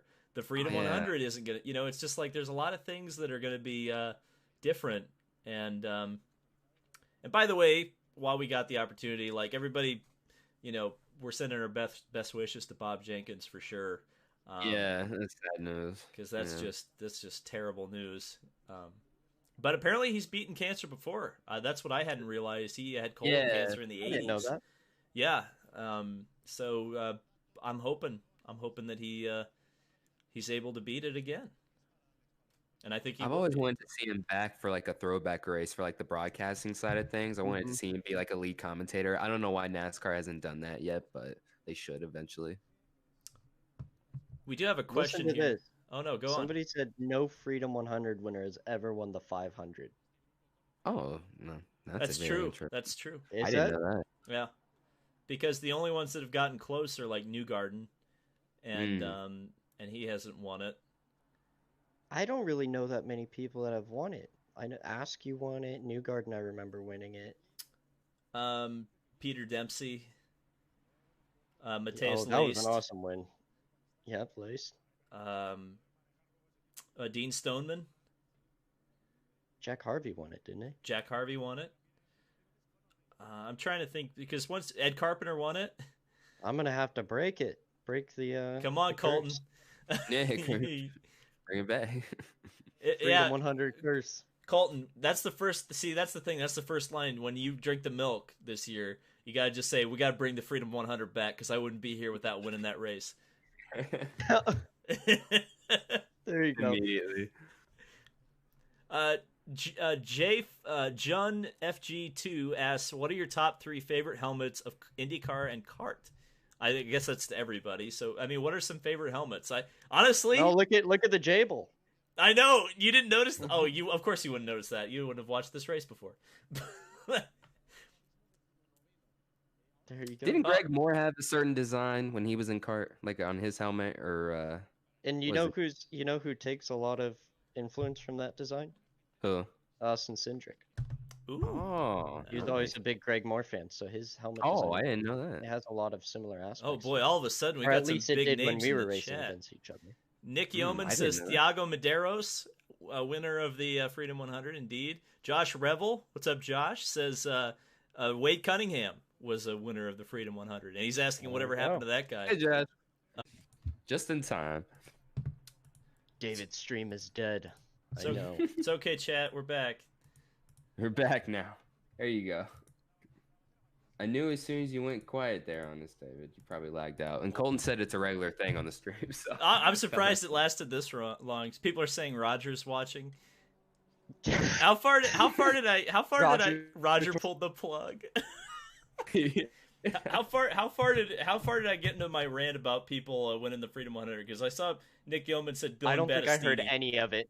Oh, okay. Oh, I think I heard the Wade Cunningham. Yeah. and then Yeah, just the Wade We Cunningham. were from wondering. Josh. I'd never heard that he got paid to not drive. I didn't know the story. Oh behind it. yeah, so Mhm. Chip hired him, and he was gonna take Weldon's ride at when Weldon went back, or when Weldon went to Panther, and then Dario became available.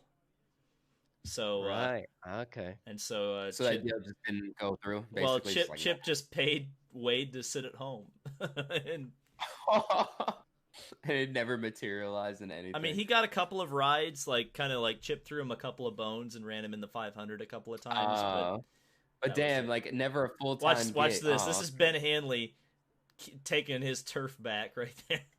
There you go. And right next to Insane. Rossi too. That could have been bad if he Oh hit a my different God. way and came back into Rossi. Could have ended his day. By the way, Yeah. pretty sure that was not even for position. I think those cars were on different laps. So So it was it was worthless. It was pointless. I mean, not necessarily pointless, but because here's the thing, and correct me if I'm wrong, Colton, but when you're in that position, if you're Ben Hanley, if you're nice to him, you're probably the one going in the wall because you get out of the groove and you're gonna go straight, right? I mean, you could be kind of a little bit more generous. Like he went down to the curb, so that's kind of that's not very nice. Less than nice, probably. That was obviously I don't think he did it on purpose, but I don't think there's a lot of guys that would have done that this early in the race. Yeah, if it's still like not the greatest. if it's like 10 laps to go, sure as hell, like even me, I'll chop the hell out of anybody.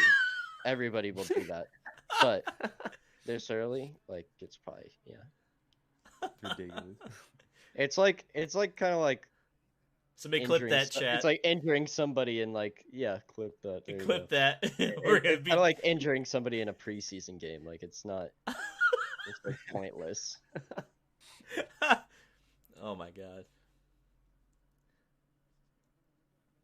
Spectral Umburan says the last notable moment for Dragon Speed in IndyCar.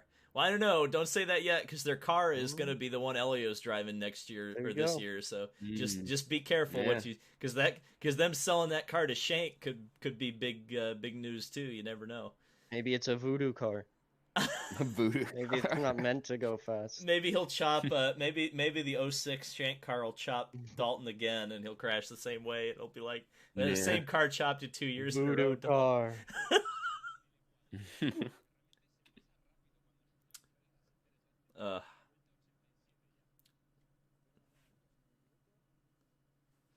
You know what's cool about this stream is that it doesn't have commercials. So, Oh yeah, I just realized that too. I've been waiting for a commercial this whole time, actually. I'm like, no where are they no gonna- potty breaks for you. I know, dang it.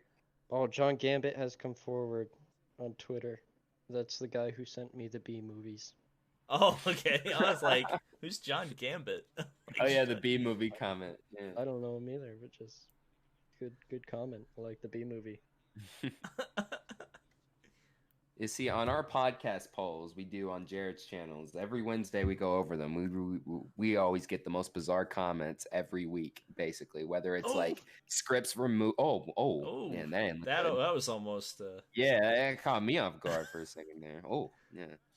But no, like whether it's like scripts or something, or like like lyrics, basically you get all the random comments. Look how far ahead Dixon is. I know. I was about to say that is. Oh my gosh, that is massive. That is so massive. And is this it? Is this? No, this isn't it yet. Yeah, I think. Yeah, Rossi. No, Rossi takes the lead around the halfway mark. So no, I don't. Yeah. Right. Okay.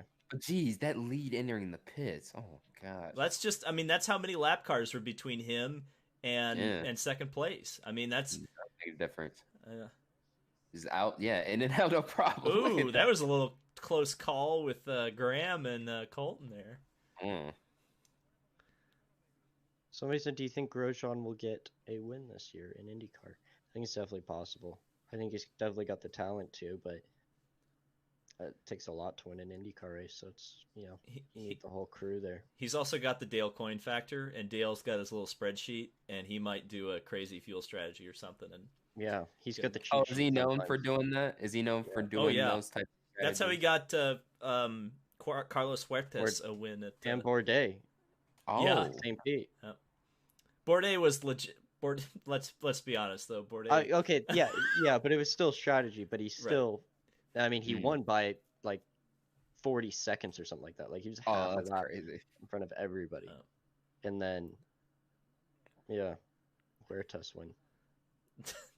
Great moment in history there. Somebody said Grosjean wins at Gateway. Could be. He's got it. He hasn't even said he's going to. I saw from a video he yet. Might be running that. He might. That doesn't mean he is. That's just what I heard from a video. Whose video was that, Colton? I don't know. I was watching about like his first test or something like that. That's a good video. I don't know who made that video, but everybody should watch that. Click like 5 times. And I think this is, they show the stats there. I think Joseph has the most wins of anybody from isn't it like 2017 on, where he's tied with like Will Power? That wouldn't surprise me. He's won so much. I mean, that's the thing. And it's it's weird too, because for some reason it doesn't register yet to me that Newgarden's on that level. But he doesn't to anybody. But he is as good as Dixon. Right now. Oh yeah. And he's got a lot more career to go. That's the scary thing. He's in his prime right now. 30 years old, yeah. Because when did he start coming on to the IndyCar scene like that? What? 2012. He didn't have a great first few years. Until his last year at Carpenter. That was his first breakthrough year. He finished third in points and fought for wins. I think he had 2 or maybe 3 wins that year. Definitely 2. He won at Iowa and Barber. Yeah, no. Then he started hooking up with Penske, and he got as soon as he went to Penske, he won the championship. And isn't he a multiple IndyCar champ at this point now? Right, not just one, right? Yeah, he has 2 IndyCar championships. 2. And the thing about Newgarden's first couple of years is that he was with a really underfunded Sarah Fisher team, right? And it's nothing against them. In fact, I think they overperformed for what their budget was. But he always showed his speed. Oh yeah. He was on the front row in his first Long Beach race. I think a lot of people forget that. Yeah, but in the Sarah Fisher entry. Yeah. Oh yeah. Unsponsored. Yeah, he won a few races for them too. Oh my god! Seemed like he only won it Barber. He won at Barber and Iowa. It seemed like every year. But they threw away. He probably had 5 or 6 wins in that time. Sure, but they threw him away in the pits because their team. They're an underfunded team. They weren't able to hire the best guys. You can only do so much. Yeah. I thought that they always had good cars though. Yeah, they did. I thought they always had solid cars, but just like I said before, it's hard. You have to have every single thing right. You need to drive perfectly. Strategy, pit stops need to be perfect to win an IndyCar Well, race. I So. think. Correct me if I'm wrong. I think Rossi's current engineer was Newgarden's engineer when he was at Carpenter, and That's right. so there you go. So that was a big. And big my part. engineer was the second engineer. Oh well, see there you go. Look at all that talent that they poached There from you Sarah go. Fisher. See? Yeah, look at all that. Yeah. Any chance we could convince you to come to Australia and tackle the Bathurst 12-hour race for the Turner BMW? I'd do both. I'd do yeah. Don't have to ask me twice. Yeah, just watch out for the kangaroos up there. Josh Ravel was telling us on the podcast earlier, like he was at I think he was at the 2014 Bathurst 1000, and like remember seeing like a kangaroo basically getting hit, like a woman screaming in his direction and all that stuff. So They never show the replay when that happens. Yeah, like I guess like nobody caught it on camera though. That's the thing, because it was like in some obscure corner, I guess, and he happened to be there. I don't know, but by the way, David gets to have his daily rant of the worst rule in IndyCar, which we're seeing play out right here, which is not only do you get a free wave around, you get a free pit stop if you're a lap down. You get a free pit stop. You get a free pit stop if you're a lap down. Yeah. What? Why? You get your lap back and you get a pit stop. And they keep the pits open so you can get pits. Yeah. That makes no sense. That's what. Yeah, the NASCAR. This is the NASCAR wave around rule is more legitimate than the IndyCar one. Oh, that's where we are in. That's where we are in life. I thought IndyCar was I thought nothing. Oh, come on, IndyCar. I didn't think you had those types. Dude, if you think IndyCar is perfect, you haven't been listening long enough. You haven't been paying enough. No, it's not perfect, but damn, like when it comes to like gimmicks and all that stuff, you know, it's NASCAR not even a gimmick. It's just a bad rule. It's not like it's a bad rule. Oh, it's a bad rule in general. There's a lug nut. Oh, we saw like 2 seconds of Rutledge there. In Espanol? In Espanol. He's speaking Spanish? See, even the what is this? A Spanish network, something like that. Yeah, this is Movie Star. Yeah, they didn't even want Rutledge on there. They were like, nah, get him out. I'm sorry, just the way NBC uses him, I've just never been a fan. Yeah, he's got to play a character, and I think Rutledge isn't that bad when it's just Rutledge, but when they make Rutledge, he was perfect. I loved Rutledge, but then NBC they just ruined it. Yeah. What's on here? I think we're still waiting for. Yeah, this was Hinch's bad pit stop. He lost a ton of spots. Trying to find first gear or something. Oh yeah, he stalls it or something, right? I don't think he stalled it because they never had to put the starter back in the car. Oh, I think he wouldn't go into first gear or something like that. I don't know. There you go. But he lost all that time. Here we go. We get another one of these fantastic restarts. Did he go a lap down? No, I think he was. Oh, yeah. I remember what happened. Oh yeah, here we go. Wait, is this it? Oh, is this what I think it is? Yeet! Oh God, no! Oh God, look out! Oh, guys, cringe because I look. Oh, and it's still happening. Oh! I'm ahead. Clearly, I'm definitely ahead too. I'm at 129.58. Oh, okay, I'm at 52. What the hell? All right, whatever. I'm a few seconds back. I'm gonna hit one skip ahead here. To one what? I'm at 130 now. Okay, I'm at 130.10. Okay. All right. Wait, tell me when you're at 15. Okay. Now I am. There, I'm at 17 now. Me too. Okay. Back. All right, we're good. Okay. So yeah, we learned this in one of the other streams, but apparently this was not the concussion crash. This just re-aggravated it for poor Alvarezki. Oh, I think this was still a concussion crash. Oh, 100%. Yeah. Yeah, just the way he just violently jerks last second into the so terrible. I was glad that he was able to come back and they allowed him, which they should, to come back, right, and finish the season at least. Mm-hmm. And you know what? I think it would be worth. I don't know how much you can get into it. I think it's official that Oliver tested at Sebring with you guys which was Right. nice to see. I actually didn't know he was doing that until I showed up. Nobody was did. there. They kept that way under wraps. Yeah. Yeah, so I showed up and Oliver was testing, which I don't know what that means. I don't know if he has funding or Michael has funding for him or whatnot if he's trying to do some Well, races with Andretti, but Mhm. David, as we all know, David will always know more than I do. I Yeah, believe. yeah, Well, that's what he does. He I always figures mean, out there. so the situation was, and so I don't want to speculate too much, but we know that James Hinchcliffe has had some personal life problems recently. He lost his father.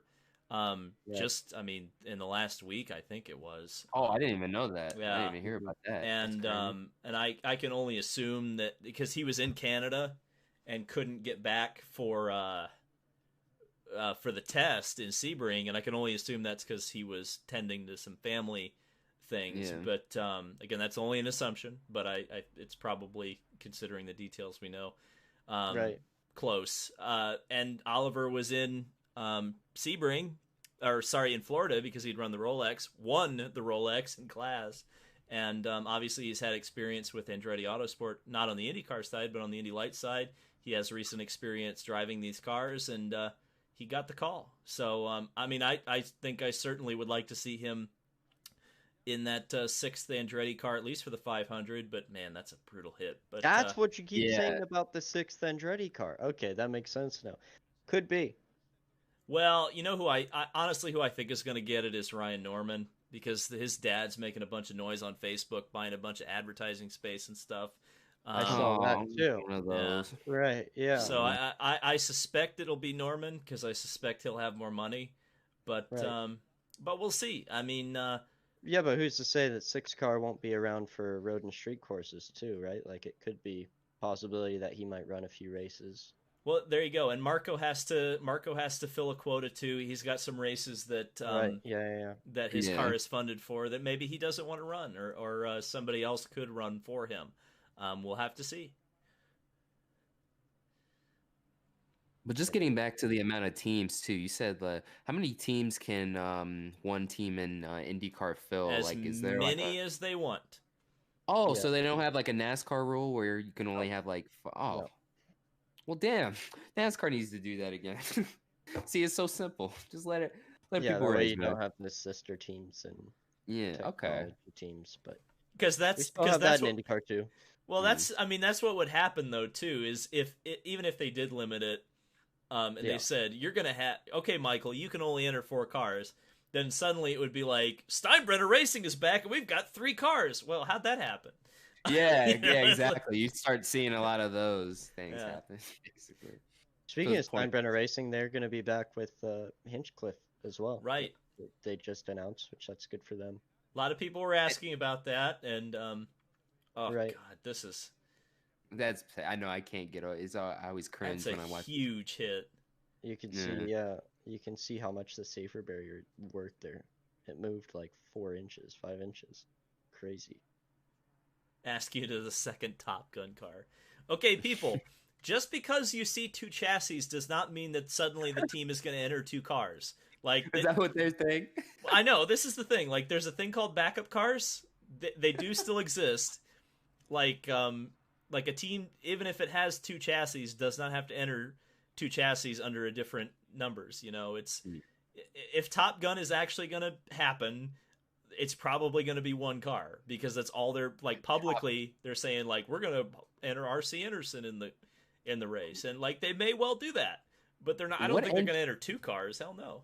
What entry is Top Gun? Is that like Top Gun Racing? Is that like the name of the team? Yeah, that's the name of the team. It's owned by Gary Trout, who used to enter cars in like the 90s.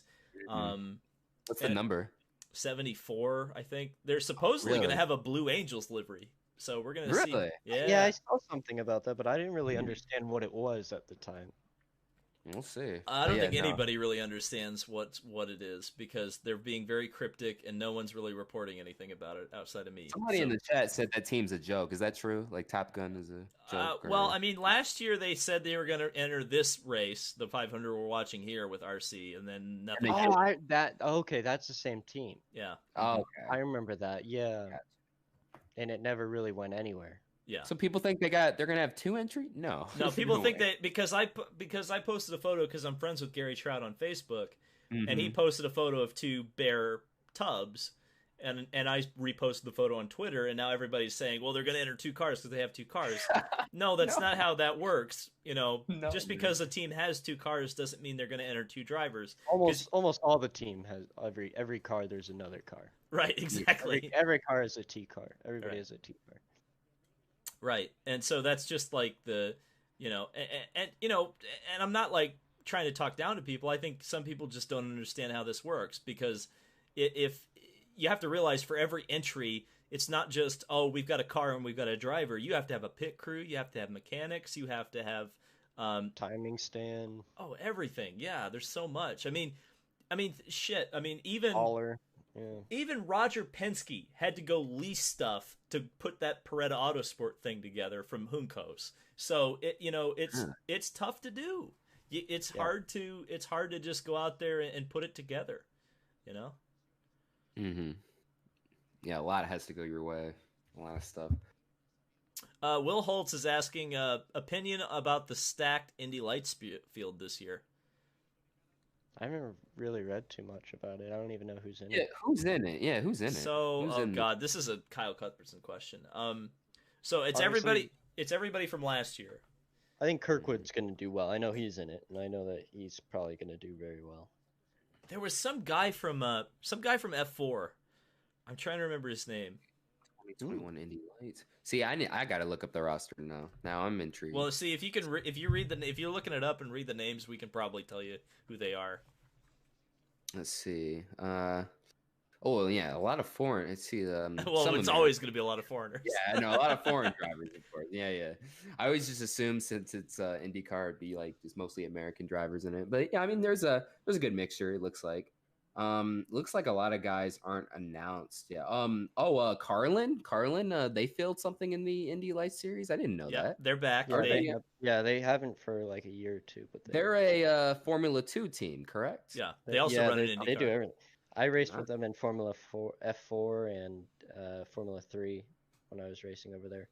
Oh, okay. But yeah, no, some of the teams: Andretti Autosport, Andretti Steinbrenner, and then let's see, HMD Motorsports. I see. Oh, and then this is another funny team. It says GRG with HMD Motorsports. So it's just see, that's what I'm talking about. We were just talking about that, the whole like combining teams and such and all that stuff.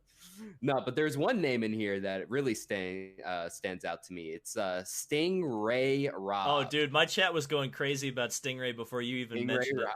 it. I used to race Stingray. hard him. He's already for my like the favorite. longest time. He's already my. I think he's from Boise. He's from Idaho. Yeah, that's what it says on his Wikipedia. Yeah, Boise, Idaho. He used to have Idaho potato sponsorship, and they used to bring a big Idaho potato, a giant potato, like on a semi truck. Yeah. Really? How that sponsorship didn't carry over up until this point, I'm so disappointed. It's awesome. I like their schedule though. I like it too. Starting out the year at Barber, and then you go to St. Petersburg and all that. Yeah, it's pretty intriguing. I like it too. I always like the first race being at St. Pete because I love St. Pete as like a track, and like the atmosphere down there is awesome. And obviously, it's kind of like a home race for me being in Tampa. So 30 minutes away from where I spend time. So. It says they're gonna race in Canada, but like I guess they don't have a place in particular. Or wait, hold up. That'll be Toronto. Let me just. Oh, okay. Go ahead. Toronto. I would not bet on that race happening this year. I'm just gonna throw that out there. Yeah, that's what I figured. By the way, July 10th through the 11th. One of my favorite ones too. The city's so great, and like Toronto, and the track is actually a lot of fun to drive. And actually, for the most part, puts on really, really good races, like really entertaining races. I think last year or 2 years ago wasn't incredibly entertaining, but with the old Aero kit and stuff, like I feel like 2012 to 2016 or so, those are some of my favorite races to watch on TV because they're always so interesting going into Shoreline and who could break the latest, and they're always so action packed. I wish they hadn't messed with that final sector though. Just throwing that out there. I don't think it was their decision, but I know. It's just The race There's should that always take hotel. precedence over everything, even the Yeah. hotel. I don't care. Screw your hotel. That hotel. I'm sure that hotel really gets. I don't know how much business it gets regularly. Not but right now. I I'm think just not getting no. my business it right. really gets screwed when the race is there, because they are fully trapped in there. I think there's like a tunnel. By the way, the F3 guy I guess I was thinking of was Alex Peroni, who was the Okay, guy who. I've heard of him. He was the guy at Monza a couple years ago that did the like the Right. big time like Okay, that's how I heard of it. jackass Yeah. fly off of the freaking Right, sausage right. curb. You did? Oh yeah, no, like he hit a sausage curb and I mean he went like 10 feet in the air. It was like crazy. And where you said Monza, right? Monza, yeah. God, isn't that place like mostly flat out anyways? Like Yeah. Yeah. Well, see Oh what my the FIA in their infinite genius decided to pave the Parabolica, and then they decided we don't want people cutting the outside of the Parabolica anymore, so let's put a big sausage curb there.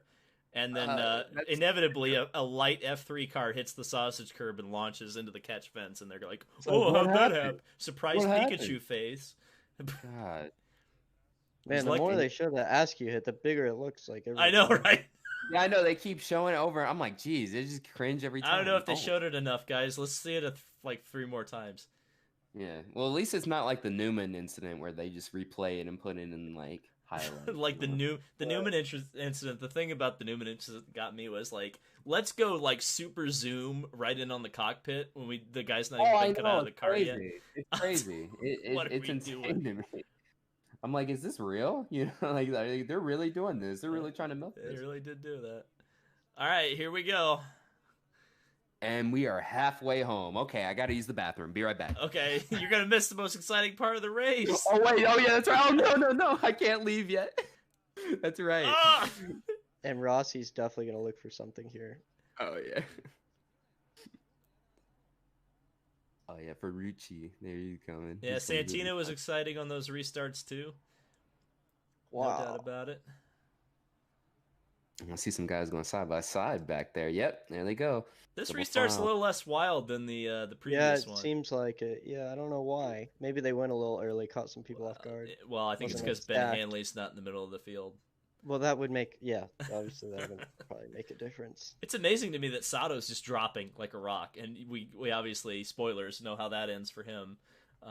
It's just weird to see like a car that was that good at the end of the race just kind of not there. Oh, there you are. There you are. There you are. Yeah, there you go. I think a lot of people would agree too that, having a second time winner is probably the best scenario for 2020, because I think it would be just wrong to experience an Indy 500 win for the first time and maybe the last time without anybody there and without having all like kind of like the celebrations afterwards. I think it would just be so, different and wrong for a first time winner to have it that way. Completely agree. Completely agree. Yeah. Oh, for the lead. There you go, Rossi. Finally. Well, now you're ahead of me. How'd that happen? Oh, dang it! Dang it! I don't want to be ahead. All right, I'll rewind it a little Just bit. pause like Just 2 pause seconds. for a second. Yeah. All right, second. All right. Yeah. And Rossi should be exiting There. too. There Wait, we so go. when did Rossi get to the lead? We missed this? He literally just did it. Like they cut. Oh, okay, the down the replay. front straight, yeah. All right, I think we're good now. And now you see too, Pato's crew did a really good job to get, like, I think he moved up 2 or 3 places in that last pit stop under yellow, so he was able to kind of get back and involved near the front, and now he can kind of get in a position to win. Another thing too that a lot of guys will be thinking about is how much do they actually want to lead, right? Because we were talking about before how big of a gain it is to pit later. So Dixon right now might be thinking, oh, I'm just going to sit and half throttle down the back straight and just stay right behind him. But the other thing is you don't want to get in the position where you give the guy in third a chance to pass. Yeah, and this is definitely where the action in the race picks up quite a bit for that exact reason, because suddenly Dixon's been challenged here, and he's not only challenged from the front, but he's challenged from the rear, like you said. Ward came out of nowhere. Ward's right there, Sato's there, Ferrucci's there. You probably got 5 cars right here that theoretically could lead the race. Right. Yeah, so far the most dominant cars so far, obviously the top 3, Rossi, Dixon, Sato, and then all of a sudden like Pato Award just comes out of nowhere. And Ferrucci, oh, he's in the top 5. Damn, just realized that. Yeah, so a lot of comers and goers. I feel like Ferrucci, even if he doesn't have a good car, he's always good at making the most out of it on the ovals. Just from his restarts. Obviously it's tough to pass once you kind of get going. So speaking of ovals, I believe he's making his Xfinity Series debut this weekend at Homestead. If I'm not mistaken. Surprised he didn't do the road course race at Daytona. I think his objective is he wants to get a lot of oval racing under his belt, a lot of short track racing, I guess. Oh, and here we go, another battle for the lead. I think we're on the same. Yes, yeah, we are. Yeah. Just making sure. It's going to be interesting to see how he does. I have no clue, right? It seems like it's always a struggle when IndyCar guys come over to do NASCAR. There's very few that kind of excel at it, and I would say no one in really like in the recent era. You're talking about like Juan Pablo, yeah, he had opportunities to win at some places, but I think realistically, it was right. It was Sonoma, and then he had an opportunity here that he got a penalty for. No, yeah, I remember that. That was crazy. And he had that thing locked up. But really, like if you think about, he's probably the most successful NASCAR guy to come from IndyCar in recent years, right? Sam Jr. came over and didn't do great. Dario Franchitti didn't do amazing when he went over. I don't know who I'm missing, but I think for the few guys that have tried to do it, it hasn't really worked out. Even Villeneuve. We're missing a very significant guy who just had a lot of recent success. Michael McDowell. Oh yeah, McDowell. Yeah, he was a champ car driver. He did just kind of win a big race or something. I didn't even know that he raced in champ car. 2 races. So here is the big kicker. So do you remember how Ryan Hunter-Reay had a lawsuit against Paul Gentilozzi? Do you remember that? Do you know that? No, so I never heard about Ryan Hunter-Reay had a big lawsuit which he just recently won against his former car owner in Champ Car, Paul Gentilozzi. The reason that he was suing him was that Ryan Hunter-Reay was driving for Rocket Sports in Champ Car and got replaced for the final 2 races of the season by Michael McDowell. Oh yes. My gosh! And they just settled this like recently? Yes. Yeah. This was holy crap! So like this has been they were in court for 10 years. Yes. Oh my god! Yeah. Over a half car. Really? Yeah. Oh my god! In 2021, still they finally got that settled. Holy shit! So another guy, somebody said Tony Stewart is one who was successful. Yes and no, because I said at that era, it was the beginning of the IRL, right? And the whole thing was pushing guys that raced midgets to go into IndyCar. And so he's perfect for that. If you think about it, right, like the guys that are racing midgets now are racing in NASCAR. Nobody races midgets and comes to IndyCar. Whereas back then, it was a possibility with USAC and even after USAC when CART was first formed and stuff. So and obviously the IRL was the whole idea of bringing sprint car guys back into IndyCar. So can I just point out how good Dixon and Rossi's cars are right now? I mean, you always talk Colton. They keep going back and forth, man. I was about to say this guy's got more exciting. The thing Colton always points out is how when you're looking for a guy who's got a good car, you look how close they're able to run to each other. And both Dixon and Rossi at this point in the race are running closer to each other than any other car in that line. Right. Oh, Dick Trickle off the top rope. Perfect. The lawsuit lasted longer than Champ Car. No. I mean, it's true though. That's the thing.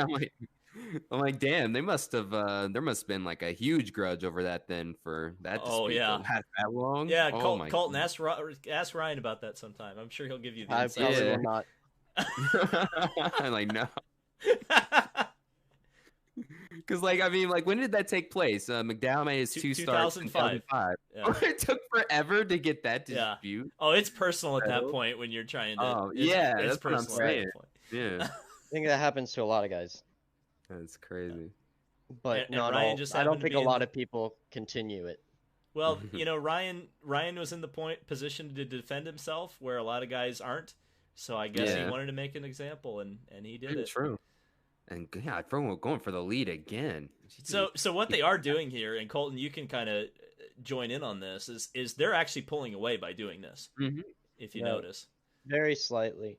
If you do it the right way, I mean, I mean, I guess it's similar to kind of like when you could push in NASCAR, right? You'd have two guys kind of push and hopefully get out ahead.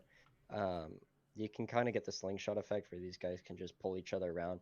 Um, but then at some point, one of their engineers is going to start saying save fuel, and we want to make it a lot further than this guy. So then you'll see the slingshot effect will stop eventually. And again, that makes me go, man, imagine how great the race would be if we didn't have to save fuel. If there's just 500 miles of this. Go Well, all out. the problem it's not that, it's that the top two guys can pass, right? When you went Right. to Aero Kit races, the racing was great, and people would get to the front, and Pato's not staying there because he wants to save fuel. He's staying there because he can't pass him. Whereas if this was the older Aero Kit, he would be able to, and he would try to get ahead of Rossi, and that would pressure Rossi to try to get ahead of Dixon, and then people would either save fuel and go back to 10th or not save fuel and stay at the front. And you obviously haven't driven the cars with the aero changes yet. No. But from what you've kind of been able to glean, what do you think the changes are going to be? I haven't heard too much. I think mostly like what they always have been doing is just working on the front wing and the front tires, to try and just get more out of it. Ideally is like you don't have to run with any wings, right? And you have a tire that's good enough that you don't have to run with downforce on, and the tire will just hold you. Um, Realistically, there's nothing on Earth that'll make that happen. There's no compound or chemical that can make that happen. So, for right now, they're trying to just do as much as they can with the front tires to give it the grip. So when you're tucked right underneath those guys, you don't have the front kind of blowing out, and you have a little bit more front downforce and more front grip from the tire as well. So they're kind of working on both of those things. When's I don't really know how good it is yet. I think we got some testing coming up, and we'll have some tests at Indy before not too long from now, actually. Yeah, when is that? I'm trying to plan my year, and I can't remember when that is. I think we test it. It's either, I think we test at Texas, and that'll be like March. I think actually the day after my birthday, so March 31st. And then in Indy, I think not too long after that on the Speedway. Yeah, I thought it was like late March was the Speedway test, but I could be wrong. I don't know. Yeah, I think maybe it's that. No, it's not that soon. Okay. March 1st? No, late March, like the late 30th March, or late somewhere March. around there. It could. I think it might be in April, to be honest, or Mhm. maybe it is that March 30th. But I think Well, pretty April's a sure busy month now. Yeah. right? Yeah. I mean, I think we all know that. Like once we get going, with IndyCar stuff, it's gonna be pretty. It ain't going to stop. Right, like Nothing, if you look at the schedule, there's a lot of back-to-back weekends, and there's a lot of back-to-back-to-back. Wow, look at that run. Oh damn! Like the closing rate on that. Yeah, That was just massive. the hole they punch in So there. so I should say that going against your kind of thing about the third place guy, Sato was able to get around Award. So does Right. that just tell you how good Sato's car is? It could be, yeah. I mean, it could be Sato's a little bit better than Award, but also it could be that Award maybe made a little bit of a mistake and gave Sato a run. So it's kind of hard to say without seeing how the pass was made. So I'm noticing here you're running P10 at the moment. You had mentioned earlier with no wind tunnel testing and stuff. Like, I mean, at this point, like, do you would you credit this run more to towards driver talent or towards your team making the right adjustments here? You're asking a race car driver? Yeah, no, it was all me. I made that thing go. I just want to see. I want to see how modest he is. I want to see if he's That modest. man's gonna try to get a raise out of that question, dude. Yeah, no. I think it's so obviously you have to be kind of good in traffic to kind of stay close enough to where when you go into the pits, the guys can make the difference, right? Because like right now you can see Rahal struggling, and look how far back Yeah. he is.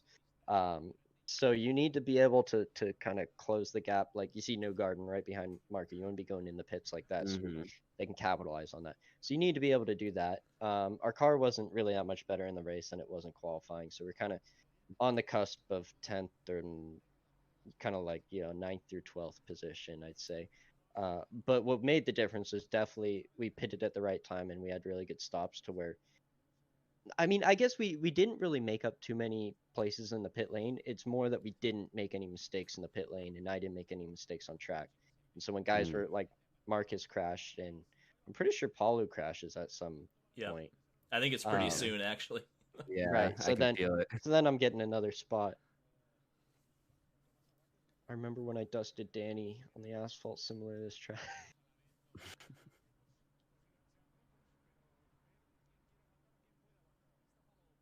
Colton was actually driving the car like a Flintstones car with his feet. Picked it up by the side pods. Oh, that's the third manufacturer, everybody. It's Herta Power. It's Flintstones. The H on Herta's car is not Honda, it's Herta. So there we go. There you go. Really had to get in shape this off season. trying to find some more horsepower. There you go.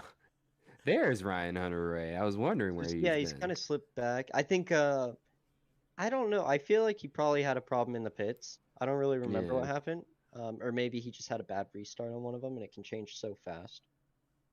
Can someone correct me on this? Kanan, he's retired now, correct? No. Or is he gonna...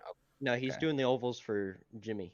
Yeah, that's right. Okay, cool. So he's still involved in IndyCar in some way. Oh yeah, he's in a better ride. He's been a better ride this year than he is in this race. It's crazy. It's crazy. Do you think he could actually like compete for victories in that car? Yes. Yes. Especially here, especially at the Motor Speedway. Because I mean, look where he is. He's still very good on ovals. Yeah. Okay, that's what I thought. I think the first thing that was going with him is like he still had a lot of speed on road course. Don't get me wrong, but like. He was definitely more consistently fast on ovals, and he always has been, really. It doesn't seem like he's slowed down. Oh, there it is. Yep, there it is. Damn. Ugh. You just see how. I mean, it looks like the car is destroyed, but it's obviously it's all purposeful. That side pod just gets destroyed, so it takes out a lot of energy. This was a big hit fell apart. They just fell apart in the end of this race in particular. Like a lot of them. VK had his problems, and then obviously this guy. Yeah, it's a long race. It's really physical, so it's easy to kind of lose your focus for that split second and kind of slip up. Well, I mean, there's a reason we make such a big deal when a rookie wins this race, because it is. I mean, it's only happened. It doesn't happen. Yeah. It's not even happening. I feel like when a rookie runs like amazing in this race, it's still like, it's still a big deal. You know what I mean? Like, but like if they win though, then it's like massive. It's crazy. Yeah. Well, Paolo can brag that he was the faster Spaniard. Somebody said that. Can't brag that. That's right. Oh yeah, Alonso's still. See, I keep forgetting Alonso's in this race. Unfortunately, dude, that's the thing, man. Like, they showed the driver lineup where he qualified. I completely forgot. Yeah, I don't know. It's like when you're a high profile guy. Oh God, I forgot how brutal that one was. Thing on. Hey, that was right in front of Cole. There I am. Yeah. Oh yeah, that's right. Yeah. What was your reaction? Tell us what happened. Yeah, tell us what happened there. The biggest thing that I remember is like because Marcus did it before me, and when they hit the wall, it looks like they're gonna bounce right back to you. But they don't end up doing it. We'll see if they if I have an onboard. That's the best angle they have. But if they show it, you'll see and you're sitting even lower in the car than what the onboard is, so it looks even more drastic. Like because you can't see exactly where the wall is because you're right behind them, and then they just hit it and stop. So it looks like an illusion. You're coming close to them tracking out, and they just stop because they hit that wall, and so then you're like, oh crap, is he gonna come back and hit me? But luckily, I'd say most of the time they just kind of stay up and ride the wall. I don't know why. I think like physics would say different, that you kind of fly back.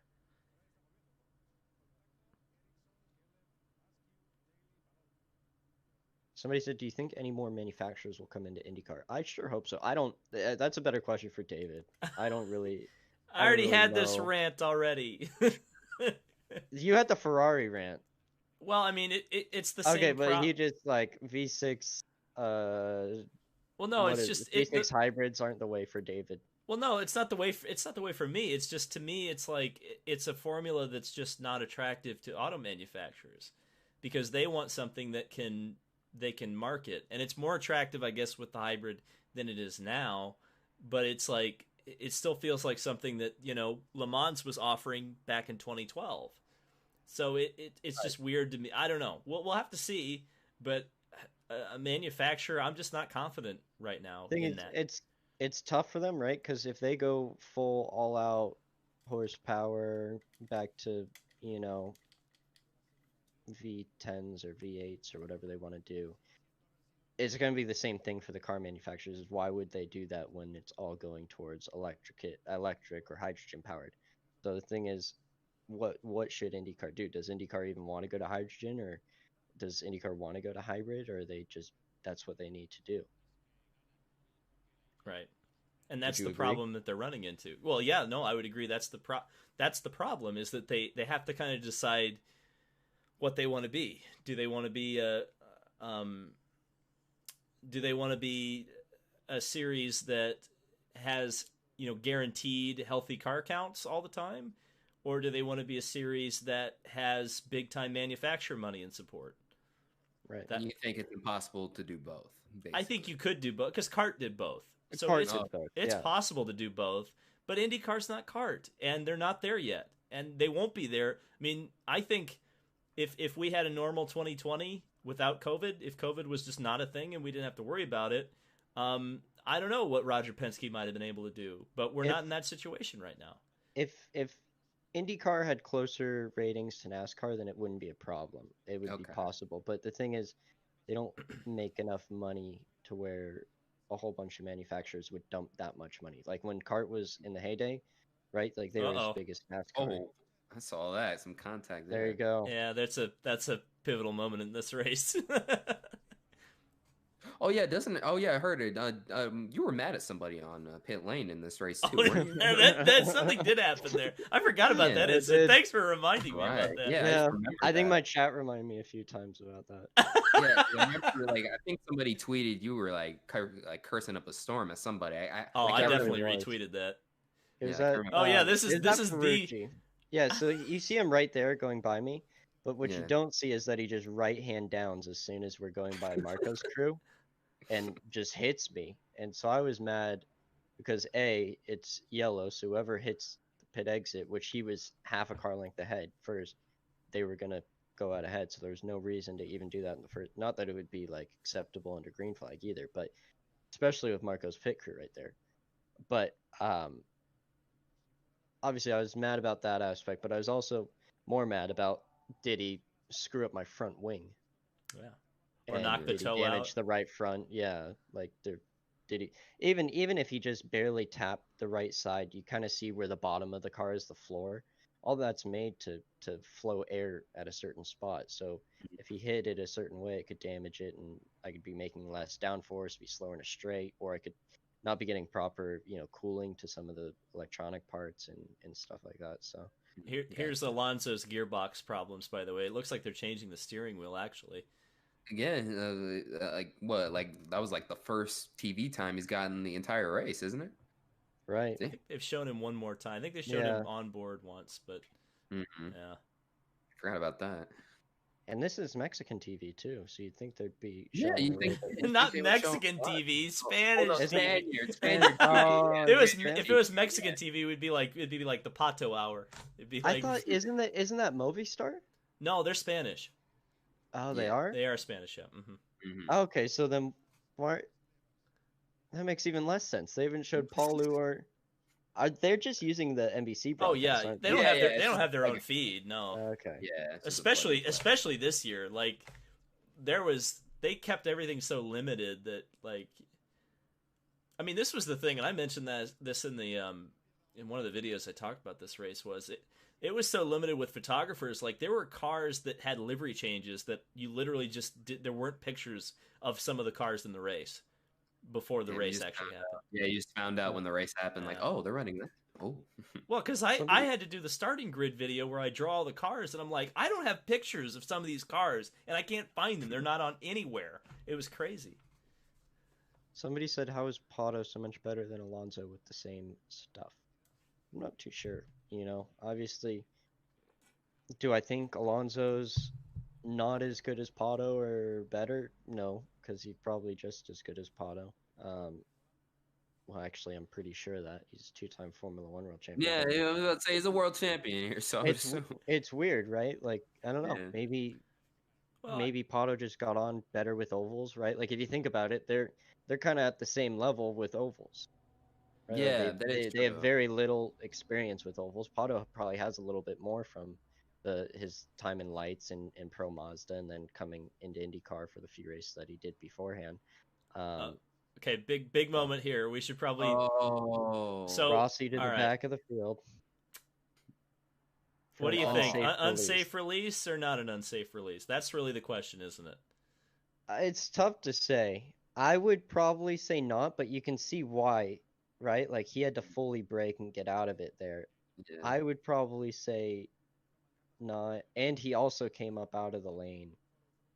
Well, I would so, also say the one you know, thing about Sato was he could have fallen into line behind Pato and was sitting in the middle of the road, too. right. It wasn't like he was all the way next to the wall either.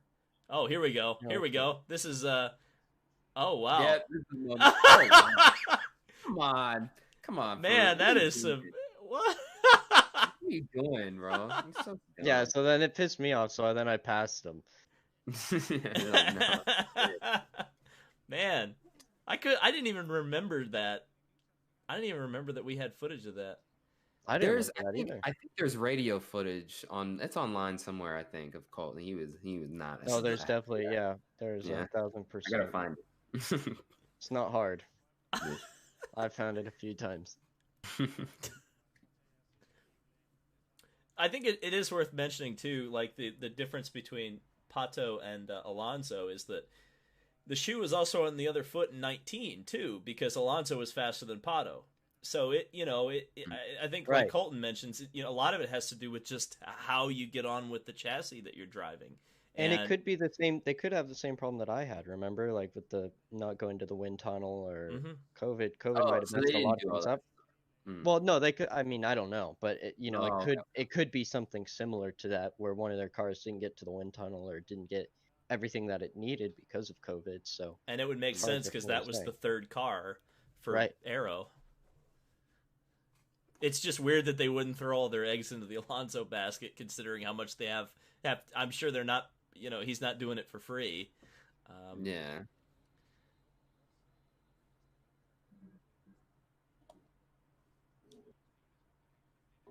So is Herta's contact unsafe release? No. Nah. The unsafe release was. Yeah, he swerved into me. Yeah. I was about to take out the inside wall. Yeah, that's the surprising thing. I don't think Santino was penalized for that. Was he even warned? I don't know. Probably no. I wasn't even given a talking to. Not a single talking to.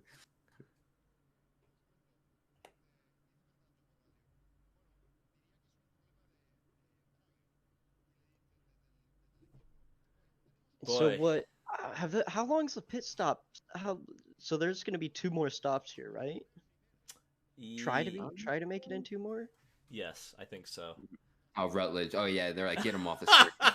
They gotta get him off the circuit. The comedic timing of them just like cutting away from Rutledge is interesting. Oh yeah, he always wears the flannel shirts every time. Yeah, he doesn't change it. God. Because the fuel stints are what, like 35 laps, somewhere around there. Close to it, I think, maybe 30, 35. I thought, right?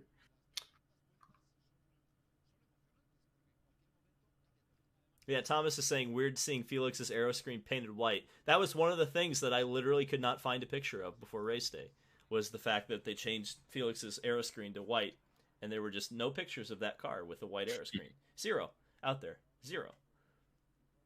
Why'd they do that? Spotters. Oh, okay. So there were a bunch of black cars out there, and okay, here we're gonna see it again.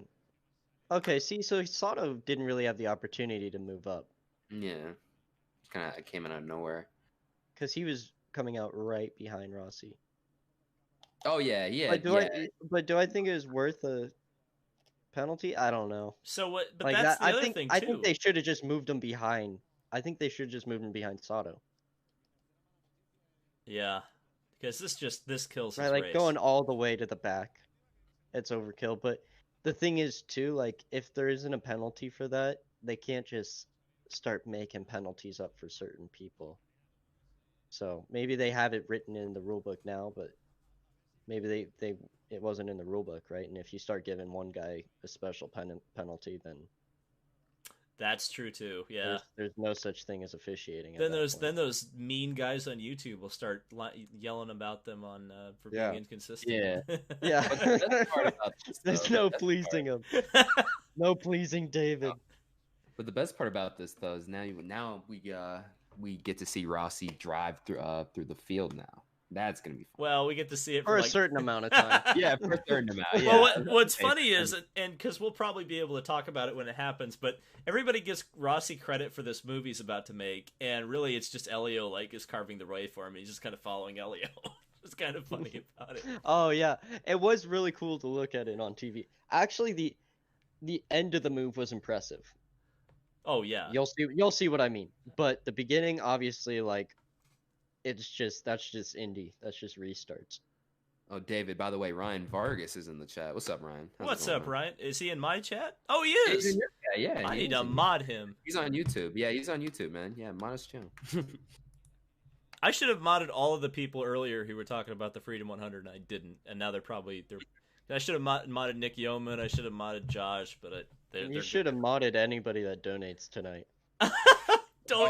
Actually, yeah. Well, yeah. Go ahead and say that so we can get more donations. But Antar $20 or more. Look at You're her. A mod. On David's channel. I'm doing it for him. There you go. You mod anybody in the chat on Twitch or no? You can't do that sort of thing. I don't know how to work this crap. You don't know? Like, nah, I don't know. I got into it and I set it up and then I've left it for like the whole time. Okay. And here we go. Talking about how he's always in contention. This is the. Oh, there he is. No, he's so. And to be honest, the difference was right. Like he just right here, right? Like Servia wouldn't get out of his way, being a lap down. And look, he just waved. God, I loved it. That moment was so cool. Yeah, that was a cool moment. Yeah, freaking. Oh, by the way, Ryan Vargas says to Colton, "Best of luck this year, man. You're fun to watch." Thank you, Ryan. I see Ryan on Twitter. What does he race? He raced something. Xfinity. Xfinity, that's right. He just got a sponsorship from NFL player Alvin Kamara. Yeah. That was crazy. Right on. Yeah. Well, good luck to you, too. Yeah, one of the best Xfinity Series underdogs at the moment. So he's definitely excited to watch. All right, here we go, boys. Here we go. Restart with a bunch of lap cars out in front of everybody. Oh, God. It's going to be funny. Yeah. VK immediately. Wait, is he on the? Oh wait, no, he's a lap down. All those guys out, the three guys out in front, except for Rosenquist is on the lead lap. Okay, now I see it. Okay, I don't know why they kept him out. That was dumb. No, I don't know. I think he kind of Rosenquist. Yeah, it was kind of random. Are we gonna switch to Rossi Cam at some point? Maybe. And I think to be honest, like Dixon, this is gonna be one of them. Obviously, they'll show a pretty cool move here. But Dixon, I think, is going to look back at this, like, with where the yellow happened.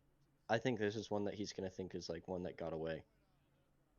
Oh, great. I got a $20 super chat from Jared Round. I got to mod him now. Congratulations, Jared. You get him to be a mod. Immediately. All right, mods, turn David's stream off, please. No, please don't. They can't do that. Not on YouTube. They can't do I don't know. I don't know how it works. You know they what? Can kick people though, can't they? They probably So don't kick anybody. Otherwise, you lose your $20 worth of mod privileges if you do. Yeah, ban BlackFlagsMatter, please. Immediately. Like, oh wait, why'd the stream turn off? I gotta say that I think because of the Spanish. That was a little naughty there, Herta, going down the middle of the straight on Tony like that. Hey, that's your first sponsor, dude. You got to get in that position. Come on. People don't know that. There you go. So because we're on the Spanish stream, I guarantee you we didn't get to see the NBC cutaway to Rossi going around the outside. I feel like maybe they'll show a replay though. They've been showing good replays. Oh, yeah. Oh, maybe. Here it is. Here it is. Oh, asking you should see. Here comes Elio making a cool move, and everybody credits Rossi. Oh, I know. That's what I'm saying. Like Elio, he was the leader there. This part's good. Either back out, but he stays in it right through there. Why is you'll see like slow? He just backed out. That's why. Oh shit. God. Yeah, that'll get you some camera time.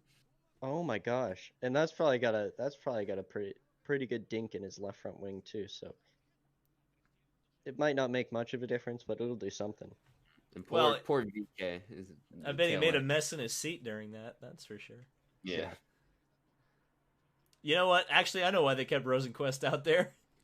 Somebody asked what the channel names of the other people.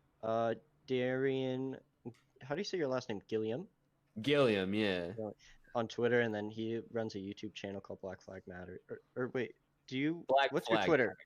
My Twitter, my Twitter is it's just Black Flag Matter because Twitter, like, I guess, like, they have some sort of character limit, so I couldn't put the S at the end. Okay, but then his YouTube's Black Flags Matter, and he does videos on Cup stuff, and then we're with David Land too, who does IndyCar stuff. Yeah, I'm trying to get more into IndyCar, and I have some ideas, especially for the month of May. I got some content ideas. Darian's done some videos already on some IndyCar stuff that are really good too. I gotta do a video on Paul Tracy though. That guy was hilarious. He always got into something. He's still getting into something. You something. can do it up until now, yeah. It's great. It's great. Paul Tracy has literally not changed since 1993. Like, I remember, like, one day, it was, like, so random. I guess he got into some sort of argument on Twitter, and then he just deleted He just Twitter. left Twitter. So he's a very interesting character. So I did these shenanigans of Robbie Gordon about his time in watched that NASCAR. one. Yeah. Oh, I just watched that one like 2 days ago, actually. Oh, thanks. Yeah, so I got to do one on Paul Tracy now because he was just as interesting. So, like, one incident that comes into mind, and David could probably tell me the specifics on that. Like, he was way off the track, spun out. Oh yeah, I know. Yeah. Yeah, I knew this is what you were gonna say. And I'm like, Tagliani when he came back. Yeah, and I was like, holy shit! Like, he just took him out, like, out of nowhere. And well, I love the Derek Daly line too. That was the dumbest move I've ever seen. The dumbest. I said to go with that was a terrible Derek Daly. Where was that at? What track was that? Oh my god, Oh, Montar. There's $24.99. We'll add him as a moderator. Dick Trickle says, does it count if the $20 is made in 6 easy payments? I guess so. We'll mod you too, Dick Trickle. You've donated like $20, I'm sure, throughout the stream. I had one guy that donated me $100, and then I realized that he like just refunded it. I once saw Eric East like, oh man, 300 at once. Eric East stepped in. Did he get 300 or did he donate 300? No. He got 300. Are you and then like 30, I swear to God. And then 30 minutes later, he got another 250 from the same guy. Good God. Yeah, it's crazy. Yeah, I know. It's crazy, right? So in the span of about 25 to 30 minutes, he already made 500. Yeah. Yeah. Did you see NASCAR promoted his tweet? Oh yeah, I mean that doesn't surprise me, man. Like he's been putting in a lot of work, so I mean that. Oh, I know. I'm not like complaining about it. I think it's cool. Oh yeah, I know. It's great. It's great. Yeah, I mean it's just like at this point, if NASCAR does something with Eric, then I'm like, yeah, it just doesn't surprise me anymore. You know, like 2 years ago, it was starting to surprise me because we were just like starting out, but like now it's like, wow, like Eric, man, keeps putting in all that work. People are blaming NASCAR YouTubers for things that go wrong in NASCAR now. I noticed that during the thing. They're like, oh, all the YouTubers are complaining about they complain to get the road courses in the rain racing, and this is what. Yeah. I saw some were coming after Eric Estep, some especially were coming after Jared. But I'm like, well, I mean, they have good points and stuff. I mean, like that caution, I just didn't think should have been thrown and stuff. But I mean, like, I guess to be fair, I mean it is a part of the of NASCAR's rules and all that stuff, but like it still just sucks that they did that. You know what I mean? Cole Burton is now a moderator. God, you are crazy, Herta. I'm gonna have. He's trying to buy me off with other people's money. As soon as he saw topple the patriarchy. Bring him down. As soon as he says that, they start flooding you. Learn his passwords. You know, you better be careful, Colton. I'm gonna start being real harsh. I'm gonna be like, that Colton Herta, he looked off the pace all day. There you go. I'll tell you what, I think they should put Santino Ferrucci in that 26 car and go right to the front and win a championship.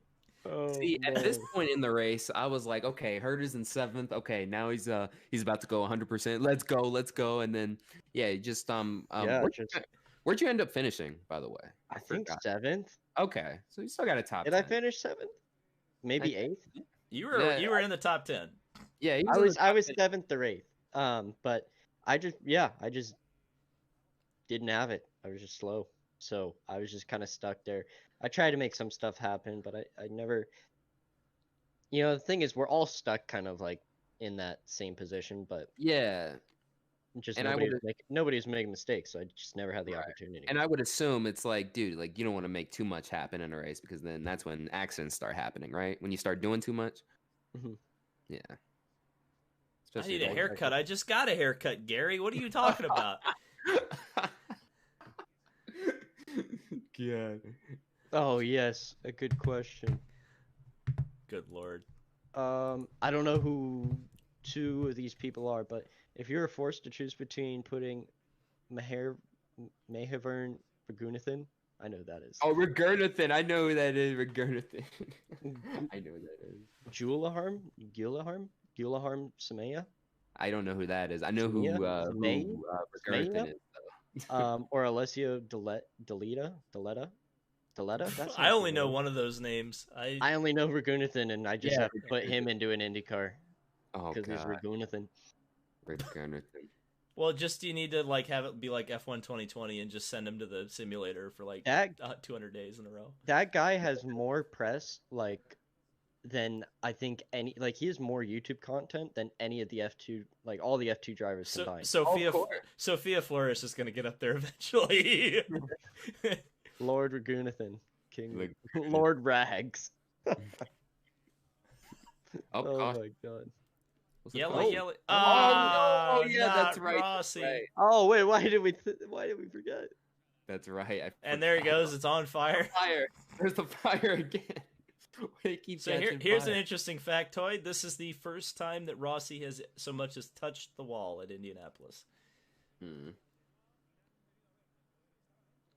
Damn, poor guy. I've seen him white wall it. Terzia says better investment than NBC Gold. Oh my god.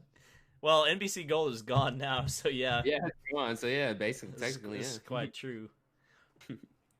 That's That's $19.99. I shouldn't give you moderator for that, but I'll let it. I'll let it slide. Wait for the cent to roll in. I'll be a benevolent dictator here on this channel. They're trying to overthrow you. Remember that. Oh, that's right. You're growing their numbers. Oh, Alessio Di Dalla was the guy who filmed himself going 200 mile an hour on an Italian highway. What? He filmed himself doing that? Yeah, I remember that. Yeah. Why would he do that? For clout? 200? Oh my Yeah, God. 200. That is fast in a street car. Yeah. I feel like anything traffic. above 150 in a street car is insane. Yeah. Ooh. And then Knock the other the cars camera going out. 70? Oh god. Yeah, remember how I said Rossi likes to drive his car really loose. So obviously, sometimes it can bite him back. Most of the time, I'd say 99% of the times you see that he kind of is able to save it. Yeah. Well, the thing that changed here was he was in traffic. Yeah. Like significant traffic versus where he usually is, which is up front, so you can run that loose car. Mm-hmm. What do you run? And Terza sent another 99 cents to cover it. I mean I'm pretty neutral, not loose, not understeering, or tight, as you would probably know. Tight. Oh, the Italian 200 mile an hour kid also threatened Josh Ravel with a lawsuit if he didn't pull his video. What? Yeah. Really? Wow. I'm learning so many new things today. Oh. I like that guy's YouTube channel, Josh Ravel. Yeah. Watch him. You want to watch some cool. Oh my god, I'm getting so many. You've done stuff with him, haven't you?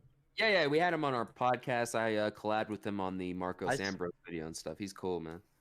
No, you were also in one of his videos, weren't you? Yeah. I was in the one about Fuji.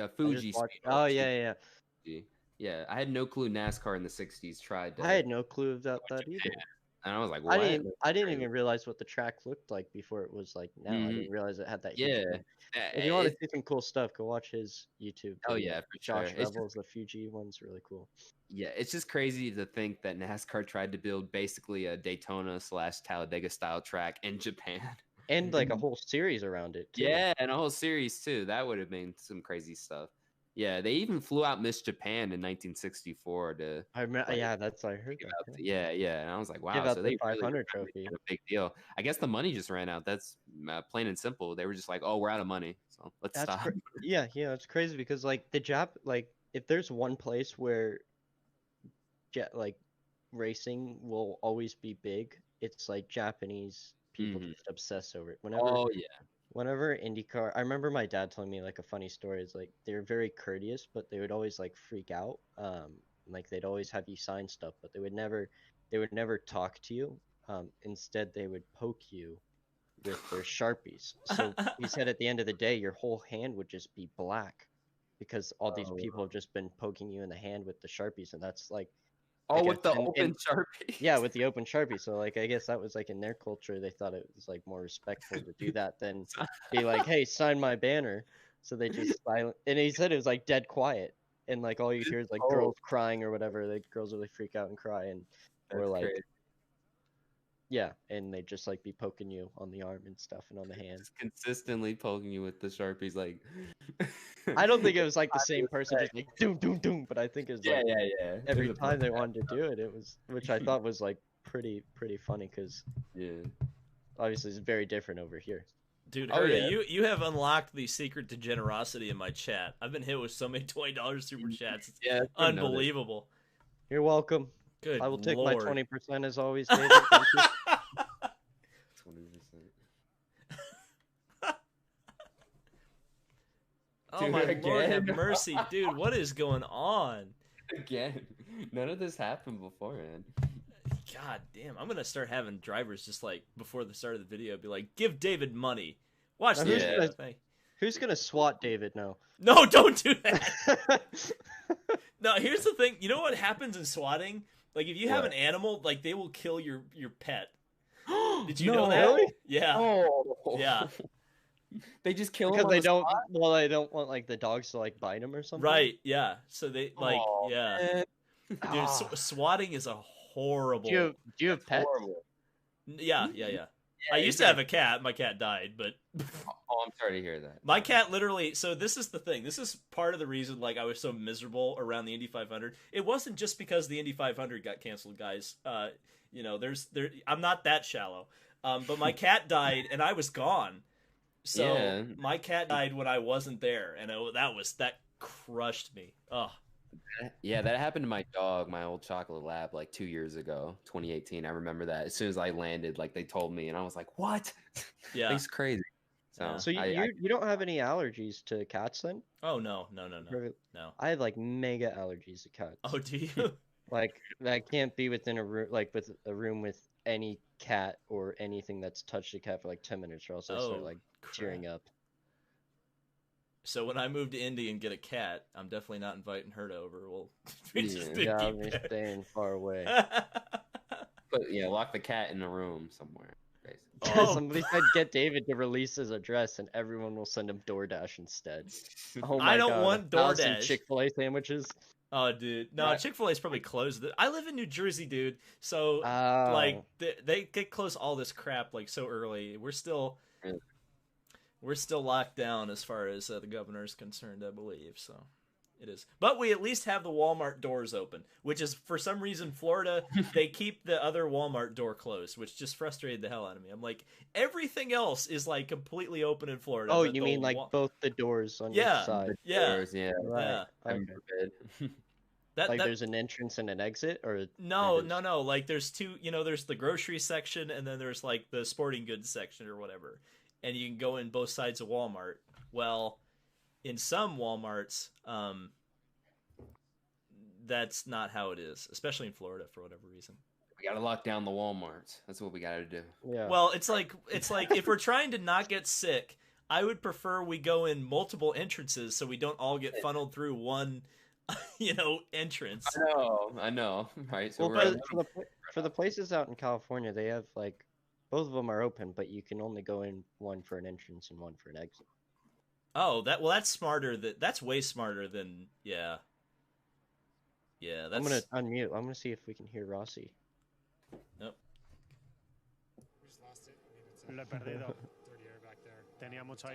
Oh, they just have a translator the whole time. They're translating. That's kind of cool.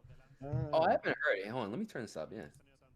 Oh, they do have a translator. Oh, I see that. So there was. I remember watching a Formula One race that Mario Andretti was helping commentate. It was like in the speed era. They had him in the booth. I think it was for the Italian Grand Prix, and it was back when Alonso drove for Ferrari. And when they would talk on the radio, they would speak in Italian, and they never knew what was being said until Mario was in the booth and was actually able to translate the Italian. And it was it was great TV because they would just be like, Mario, what did Alonso say? And he would tell, and it was great. You know what's weird to watch nowadays is I've been like getting into a lot of F1 highlight watching recently, especially from like the 1990s in particular the late 90s when Goodyear was in the sport. That was like, oh wow, I didn't know Goodyear was an F1 like that. So yeah, used to be on did they used to field like tires for every entry back in the day or no? It was like a tire war. It was most of the entries. Yeah. Like Goodyear was like the preferred tire for a while, but it was never a spec series until until Bridgestone. Just like when Michelin left, they started saying, okay, we're just going to do one tire, and they mandated that whoever the tire supplier was has to do multiple compounds or whatever. Oh, okay. I mean, IndyCar didn't used to be a spec tire series. They used to have Goodyear.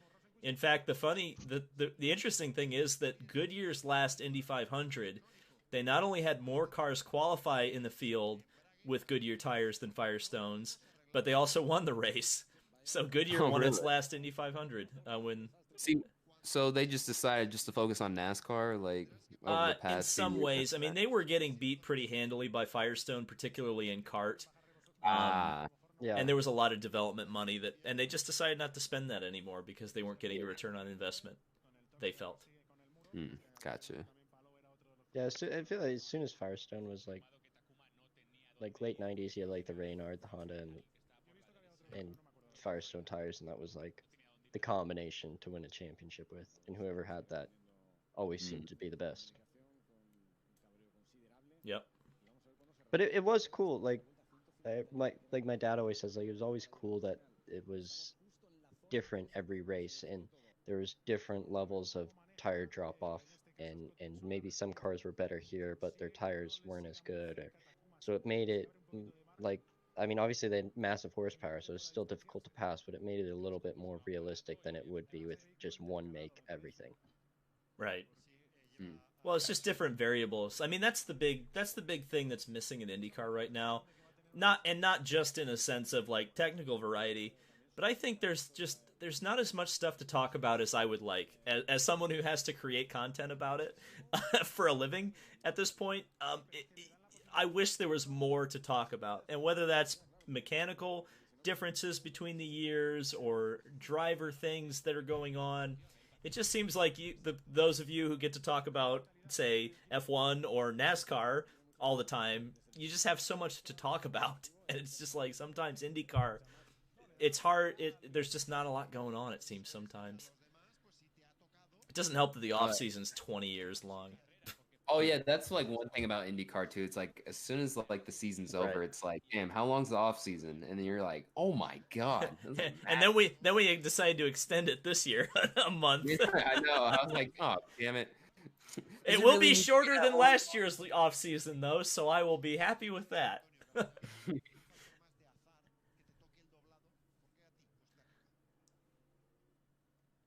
Bring back Speed Channel. Yeah, I wish. Oh yeah, those are the glory days of motorsports coverage on TV. But I mean, like at least at least motorsports fans have YouTube to go towards. Like, right. I feel like not too many people are watching like NASCAR America Race Hub like that. And I mean, like NASCAR Race Hub in particular, I mean, just since the transition from FS1 all the from Speed happened, it's like just the show it just hasn't been the same, to be honest with you. Well, that's a big thing I noticed, and I noticed it right away. Because I started tuning in for the I watched most of the Daytona coverage from the 500, and I just noticed like the Race Hub coverage. I'm like, what the hell is this? Because I'm like, this is just all fluff. It's like, oh, let's check out Clint Boyer and Kyle Busch going to ride horses. I'm like, it's not. Yeah, can we talk about like the race? No, no, we gotta ride the horses. I think also like with this generation and stuff too, like more people are inclined to watch. Like if let's say like NASCAR is an hour-long show each week, a lot of people are gonna be more inclined to watch 6-10 minute YouTube videos rather than like even if it was the same exact thing, then watch an hour of that show on network. And honestly, and again, I'm kind of biased because I'm a YouTuber, but I think that the YouTubers, we do a better job of creating conversation. Like, we talk about things that they either can't talk about on TV or don't want to talk about on TV. And in a lot of ways, we give, I don't want to say better analysis, but we just give such a different perspective that you just can't get on television for whatever reason. Yeah. Tell, I mean, some of these like motorsports media people are like so concerned with like, I mean, I understand like, you know, your reputation matters to an extent, but it's like, you know, you can be a little controversial sometimes, you know what I mean? Like not everybody's gonna like you, so it's like, you know, give your opinions, man. You know what I mean? Well, whether it's good or bad, I just want to hear them. So I mean, some media members just want to be objective, and there's nothing wrong with that. Just being a straight news person. I do think that some media members, and I know I'm certainly not calling anybody specifically out here because I think we all end up doing it, but sometimes I think some of them either focus on the wrong issues or make big deals about things that really aren't that big. Yeah, I've done that before. Yeah. Oh, I do it all the time. Hashtag noon. Anybody? But yeah, but there are things that I think that some of like the more established media people miss, or they just don't talk about, and that's something that YouTube kind of fills, is we talk about things that maybe people have wanted to talk about for a long time and haven't been able to, or haven't had that outlet.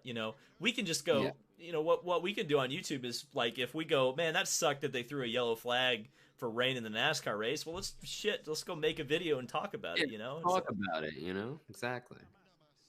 And can Bob Pockrass do that? Maybe. But it's probably in his best interest not to do that, or probably not. At least he would probably have to be a lot more measured in his take. You know what I mean? Well, and there's people that can tell him not to. That's exactly my point, because he works for Fox Sports. I'm sure he has a very close relationship with NASCAR. And I mean, and I'm not saying that I don't ever have to do that either. I mean, there are people that I speak to who will tell me, I'm going to tell you this, but you have to not say it publicly. Oh yeah, I've had people tell me that too. It's like, hey, like I got some inside scoop for you, but like you can't say anything. I'm like, all right, got you. Right, exactly. So and that's fine. That's a trust thing. Oh, good Lord, Gunfox hitting the 20.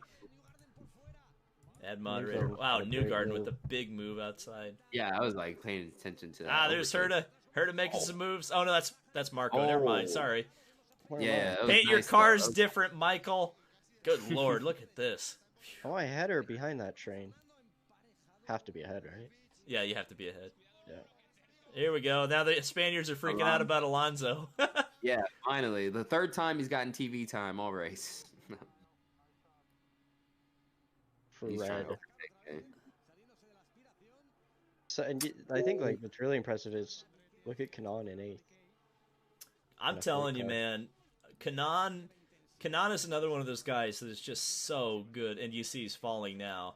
He's so good at Indy. I mean, he really like everybody, watch out, because it's amazing. He's gonna be running at Indy, right? Yeah, and even though he's a part-time driver, he's got a full-time crew, and that's a really important. That's a big difference. That's a huge difference, because his pit stops are going to be better. He's not going to lose time in the pits. He's going to have a car that's at or around Dixon's level. And as we see where Dixon is in this race, I'm just saying, do not sleep on Tony Kanaan this year for the win in the 500. Okay. So remember when I said I don't make any mistakes? I do actually in the pits. When we pit, I accidentally double-clicked the upshift paddle, so I end up in second gear, leaving the box, and it made me go. I didn't stall it, but it made me go extremely slow. So then you'll see, right? Like I'm in sixth right now, but after the pit stop, I think I get passed by James and Pato. Damn. And Sato takes the lead for the first time. And this was the point in the race where I'm going, whoa, hang on a second. We do have a race. Yeah, it's like, finally, we have a challenger here. Well, I mean, Sato, he was running up front, I mean, the entire race. It's just, couldn't pass Dixon, though. He was finally able to. Right, but he became that second car back instead of that third car back, too, so... And then Newgarden coming out of nowhere too. Well, I mean, Newgarden's been kind of up front, but like certainly not in the top three as much. Yeah, no, he definitely. I also kind of feel like Sato was kind of saving though too. Yeah, I feel like there was a point where they said, "All right, Takuma, it's time to go." I mean, we're right at the point where it's 100 miles to go, so I have a feeling that maybe he got a message over the radio from one Bobby Rahal, and it's like, all right. And guys aren't going to be having a problem making it to the end at this point, right? Because everyone's going to... I'm pretty sure every single person has to make one more stop no matter what. Yes. So, and it's going to be very easy to make it till the end.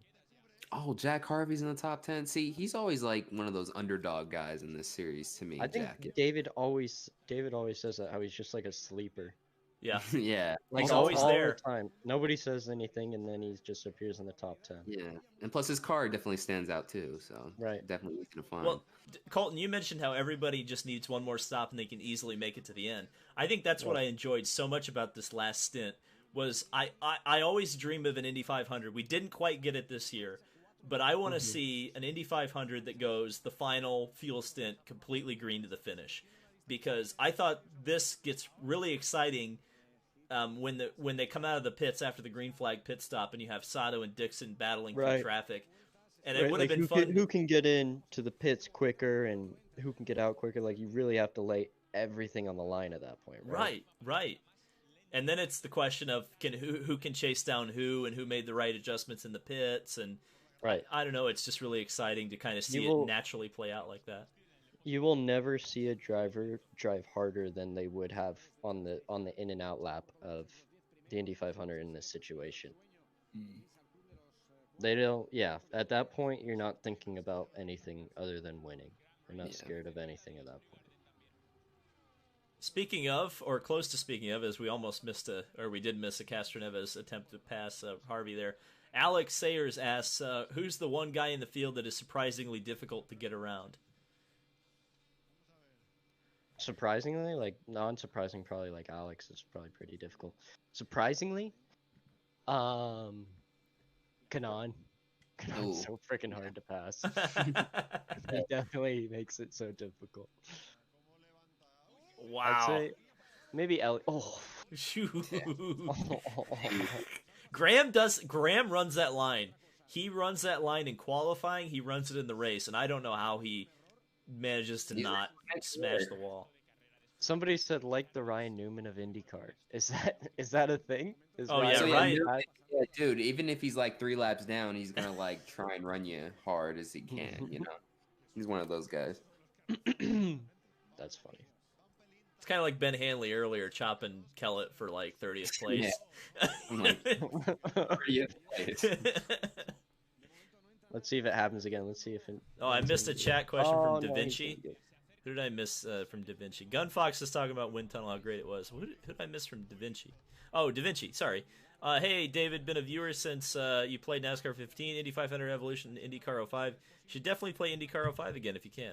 Yeah, I want to do a full Indy 500 run on that. Isn't Buddy in that one too? You're damn right, Buddy's in that one. Isn't he in that? And he's like got a completely different chassis to everybody else, though, doesn't he? No, he's got the Dallara. No? He's got a Dallara. He does? Yeah. They were going to enter him in a Falcon that year, but the Falcon never showed up. Yeah. No. I thought they made die-casts of it though, because I remember having a die-cast. which I thought it was the Falcon. No. David definitely would have had that one. So. I definitely would have had that one. No, because see, Himmelgarn was weird because they always tried to be different. They went with the Riley and Scott in 2000, and that didn't work out. Well, it did at Phoenix. They went from last to first, but they showed up at Indy and it was a dog, so they had to switch to Dallara late. And then in 2003, when they did the new regulations, Falcon was going to make a car, and then they didn't. And then Himmelgarn was way behind because they had to go buy Dallara again, and they missed the first race and all this stuff. Buddy was too loyal to Himmelgarn. He should have gone to a bigger team earlier. Riley and Scott, are those the guys that made the DP chassis? Yeah, Right, same guys. Okay. Why was he so loyal to them? Because he won the 500 with them. Oh, okay. And so they were the guys who gave him his big break. So, and you remember how he was trying to race until his son could take over his seat? Remember how he was racing in the 500? Right. He had his own team and out of Colorado, and they wrote it off. Yeah. And I remember I used to race karts against Flynn Lizier, who is Buddy's son. Oh. We actually had a question in the chat a while ago about Flynn. I honestly don't know anything because they were asking when he was gonna kind of move up the ladder, but I don't. I think he became a downhill skier more. Like they've well, always lived in Colorado, so. Buddy was almost chosen for the Olympic team, and he chose auto racing over there. Really? I didn't know that. Yeah. So apparently, he's like a really big one of those downhill skiers, which is just as gnarly. Right. Yeah, it's a lot of balls. Yeah, a lot of balls to do that. Definitely. I wonder where Roger will take IndyCar to within 5 to 10 years of ownership. I hope. Yeah, I think he'll take it in a good direction. Yeah, I can't wait to see what he has in store for the series down the road. I need a video game though. Let's get a video game. We do need a video game. Come on, Roger. I will say this. I've said this since the streaming stuff really started talking about it. I think whichever racing series makes the right call on whichever streaming service they go with is going to make a huge difference, either good or bad. For sure. Yeah. Because the big thing with IndyCar and the advantage that they have right now is that their contract is up at the end of the year.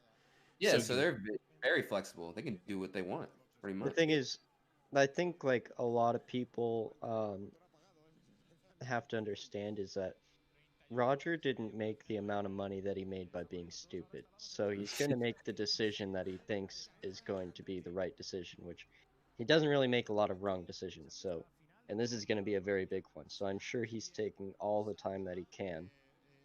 Right? Because it's like, if you think it's nerve-wracking, it's nerve-wracking for the drivers. I'm sure it's nerve-wracking for you, David. Like you make one bad decision, there could not be an IndyCar. Well, I think even NASCAR, like, I don't think there's anybody that's completely safe from. Oh, no, NASCAR. Yeah, they're like thinking like, oh, what are we going to do next? You know what I mean? Right. Like no one's safe from making the wrong call and completely like ruining their series. So I'll throw a little nugget out there. I heard, and again, this is just grapevine stuff, that Roger is personally negotiating the next TV contract. Like he's doing that himself. So that should tell you. I wouldn't be surprised. That should tell you how important it is, and he realizes how important it is, I should say. Right. Mm-hmm. That's good. Okay, that makes me a whole lot more. And if you think about it, right, like that's where a lot of the money for IndyCar comes from, and even some of the leader circle money and stuff. So. And again, it's positioning, right? It's how many people in the future will be able to find your product and enjoy it and consume it. So here are the last stops. I don't think we're going to see much of the outlaps, unfortunately. Yeah, I don't think so.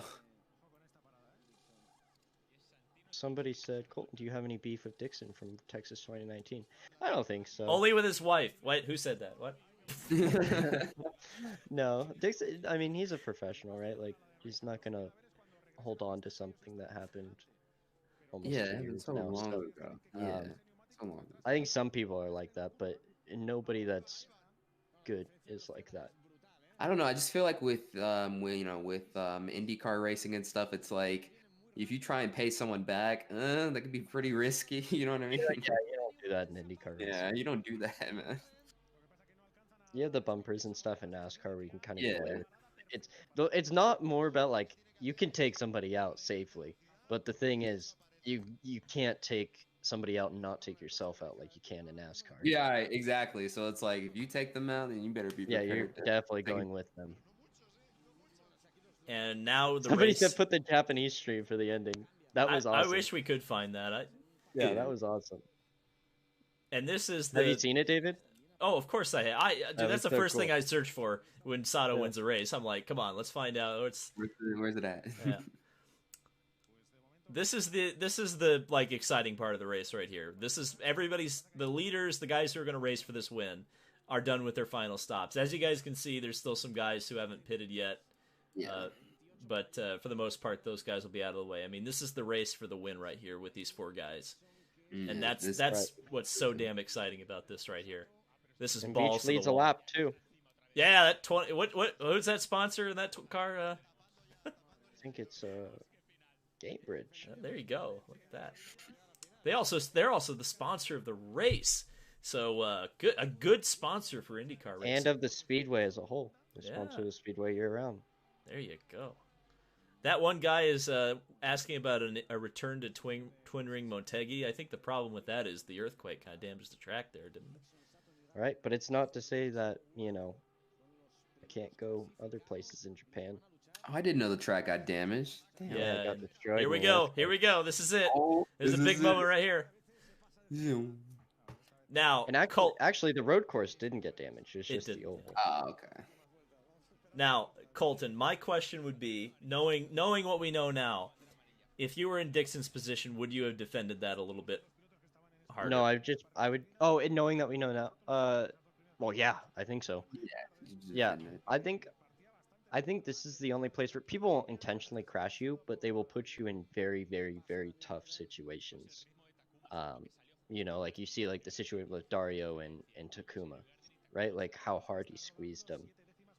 Even though it wasn't like unjust by the rules or anything, they just put you in very, very difficult situations where right now Dixon's thinking 25 more laps, we're just going to battle for quite a bit longer. So, but I think they do pass quite, it's like 5 laps ago that the crash happens, right? Yeah. Mm-hmm. Okay. So right. So like right now it's not really necessary, but I think the whole thing, like, at least my idea at this point would just be to pass them right back, right? You have the fuel to make it to the end. Which is fine. And well, that was the big thing that at the end of this race, Dixon complained about them throwing the yellow, and my rebuttal to that was, and again, I'm not Scott Dixon. I will never be as successful nor as good of a driver as Scott Dixon. But my big problem with what Dixon was saying, complaining about the yellow, was, well, it's not a NASCAR race. You're not guaranteed a green flag finish. This is the Indy 500, right. And if you don't want to lead this race, you maybe don't deserve to win it. And I mean, Sato wanted to lead the race and was leading it when the caution came out that ultimately ended the race. And I think we're seeing right here, like, I legitimately think Dixon's trying to pass him back. There would be no reason for Dixon to hold back here, like none at all. Just Sato's you're making your tires worse. The fuel mileage doesn't matter at all, unless they miscalculated, which I didn't hear anything of that happening. Right, like you're just sitting back there with more understeer. Scraping away a little bit more at the front tires. The fuel isn't a problem. Like, the advantage would be to be out front. I'll tell you what, Graham's car looks. In fact, both of the Rahal cars. I don't know what they did on that last stop, but both of the Rahal cars just came alive. You should have asked me, because in practice, my money was on Sato to win, because in practice he looked steaming when we would go out in group runs, and he could do stuff that other guys couldn't. So. Next time you want to put a bet down, David. Okay. I honestly had the same feeling about Sato, I gotta say, and I'm mad that I didn't put like $100 on him, because I would have made because his odds were so good too. That was the other thing. It was just insane to me. It was like, right. His odds were like, was it like a 60 to 1, 30 to 1? Or? No, not that good, but it was like 10 to 1 or something like that. It was ridiculous. Or past Indy 5. Yeah. He's a former Indy 500. And not too long ago too. Right. Yeah. Like, all right. And it wasn't like he was bad in the last race. He finished third, and he came from like 2 laps down to finish third in 19. So it's always a contender. Yeah. At least when I started watching it. Like Gunfox says he wants to see Indy back at Watkins Glen, and I would agree with that. Like to see at least one race in the Northeast. Yeah. Well, the last time they raced there was what, 2017, right? That. Yep. Okay. Okay, so now this is where I get flashbacks to finishes like 1989 because you got all these guys battling for the win, and you're starting to see lap cars.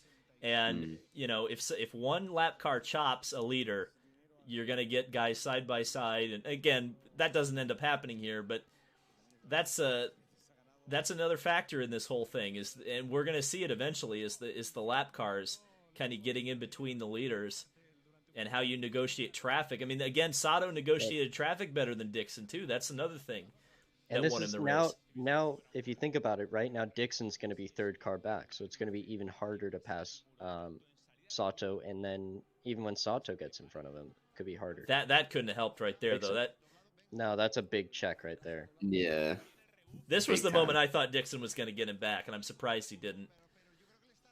Yeah, because he's trapped behind him for some time there. Two corners.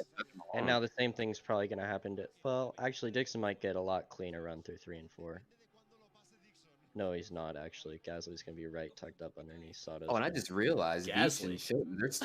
they're still out on the track, so they they're probably hoping for whatever happened to happen just earlier. Yeah. Yeah, but even then, they wouldn't have been able to make it on to the end. They were just trying to hold on at that point. But yeah, Dixon got past him a lot cleaner. I mean, I guess what they're hoping for is a yellow, just so that they can trap the guys a lap down who are a lap down, and then they can be 20th instead of having to race for it. Or also, like Stefan Wilson, like they could be that close where they, just need 2 laps. And they can make that up under 4 laps of caution.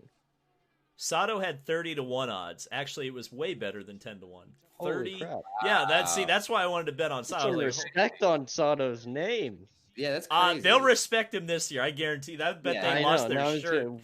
Damn, 3-1. He's a contender. Like who puts these odds together? People who don't know anything about racing. That's what's great. That's why it's great to bet on racing. McDowell. Like taking candy from a baby at that point. It's like, oh, okay, you want to make those odds? I'll give them credit on the 60-1 on McDowell. I wouldn't have predicted that. Yeah. I know, but they lost some money. I guarantee you they lost money on that. Yeah, a lot. And there's Fergie. 2017 Ferrari Club weekend, and Tony Kanaan broke going into turn 1. Cool guy. He camped out in the station with us. There you go.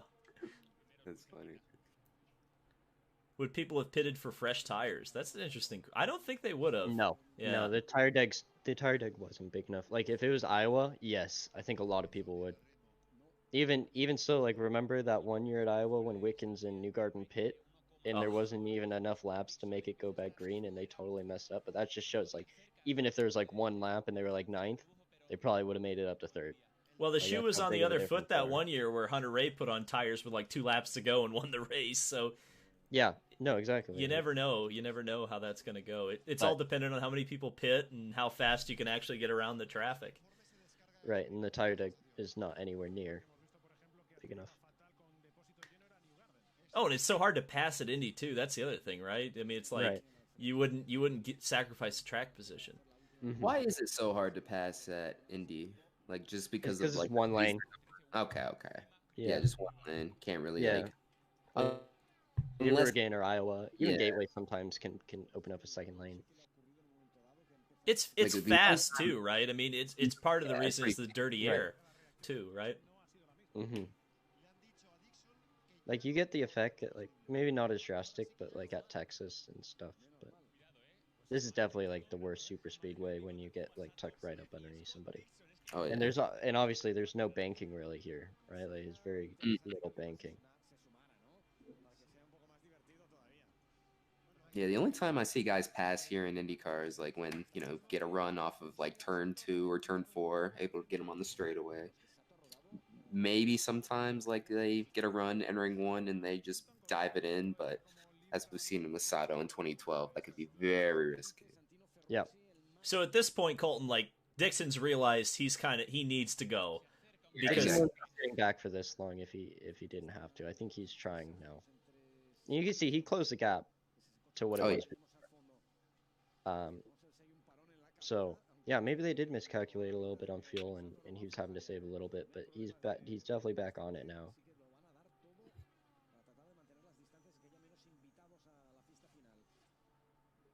Do you Taurus, like we've talked about the floor modifications. Herta hasn't driven them, so we really can't say. Yeah.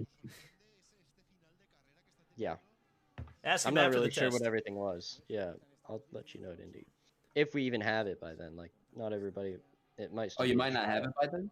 Well, I mean, some people might run it, and maybe not even everybody. Mm, So okay. Oh, you're saying that I didn't know they would be optional they parts. might. Oh, here we go. No, Oh, not optional, but they might. It might not be ready for everybody to test. They might give it to a few teams for. Every team might have one set of the new front wing and the new front tires. So how did you feel about the defensive move from Sato right there? And I think he does it a couple more times here. I mean, it's fine. I think it was fine. Yeah. 15 laps to go on the Indy 500. As long as you're not as long as it's like not a deliberate thing. yeah, that's kind of Like if yeah. you're not That's shoving them in kinda- the grass down the back straight, or Mhm. like guys are gonna get extremely aggressive for this. It's Yeah, like I the mean, same, final laps going for the win. if you look at like the final laps at Daytona 500, it is drastically worse than what the IndyCar guys do, like with the movements down the back straight trying to block the lanes Yeah. that are coming. Oh, tell me about it, man. Like people make like the dumbest blocks sometimes too. Yeah. Ergo Logano, every time he races. Yeah. Well, would Yeah. you say the line you shouldn't cross is do something that the guy ahead of you would necessarily would not be able to avoid? Maybe not expect, but you wouldn't I do think it's on something both that. parties. What's up? I think it's on both parties, right? Like the guy behind obviously has to do something that gives him a legitimate shot going into the corner, but the guy behind can't limit it too much to where like he's making a late move down the straight, so the guy can't pop to pass him, or he's really holding him down and pushes him onto the inside curb. But like as long as it's close, like I think the deal with Dario and Sato was just like a racing incident, like What they were just racing parts. What about Simon and Rossi in 19? I thought that was fine. There you go. That was even more fine than the Dario incident. I Yeah, think. I thought that was pure racing too. I Yeah. love that.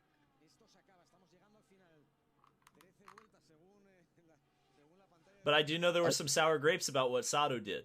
I remember seeing it not only on Twitter. I think Dixon may have mentioned it in his post-race interviews. Yeah, he was getting some flack, but I was like, man, yeah, relax. Come Yeah, on, it's yeah. It's racing, yo. You're talking about this year? Yeah, for the kind of fading on the straightaways that he was doing there to keep Dixon behind him. I mean, Wait, what is it? he's not close enough. I agree. Yeah. Yeah. Because he's not close enough. That's Yeah. not Sato's fault. If it was me, I'd be making 15 moves down the straight to break the toe. There's nothing wrong about, it's just a strategy. There's not even like, I don't know, it's not even like an unwritten rule of anything. Like they don't have those in racing, right? Right. Mm-mm. Yeah, you should definitely write down rules in racing, otherwise people will break them. Yeah. They don't care, especially for a race like this.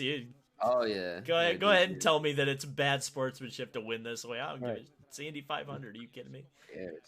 Yeah, people aren't going to remember him for moving slightly down the back straight to break the toe. Yeah. They're Well, you gonna know, remember no, him there's as the always a IndyCar few. 500 winner. Motors never underestimate the pettiness of motorsports fans in general. They will remember like the most littlest details. Like, nope, he shouldn't have never won Right. that race. He did this with Hell- like 30 laps to go. I'm like, what? Hell hath no fury like a race fan scorned. That's Yes. I try to tell people all the time who aren't really familiar with like motorsports in general, listen, man. The fans, when they're great, but when they're pissed, oh my, holy smoke! Right. Look at all this lap traffic. Ugh.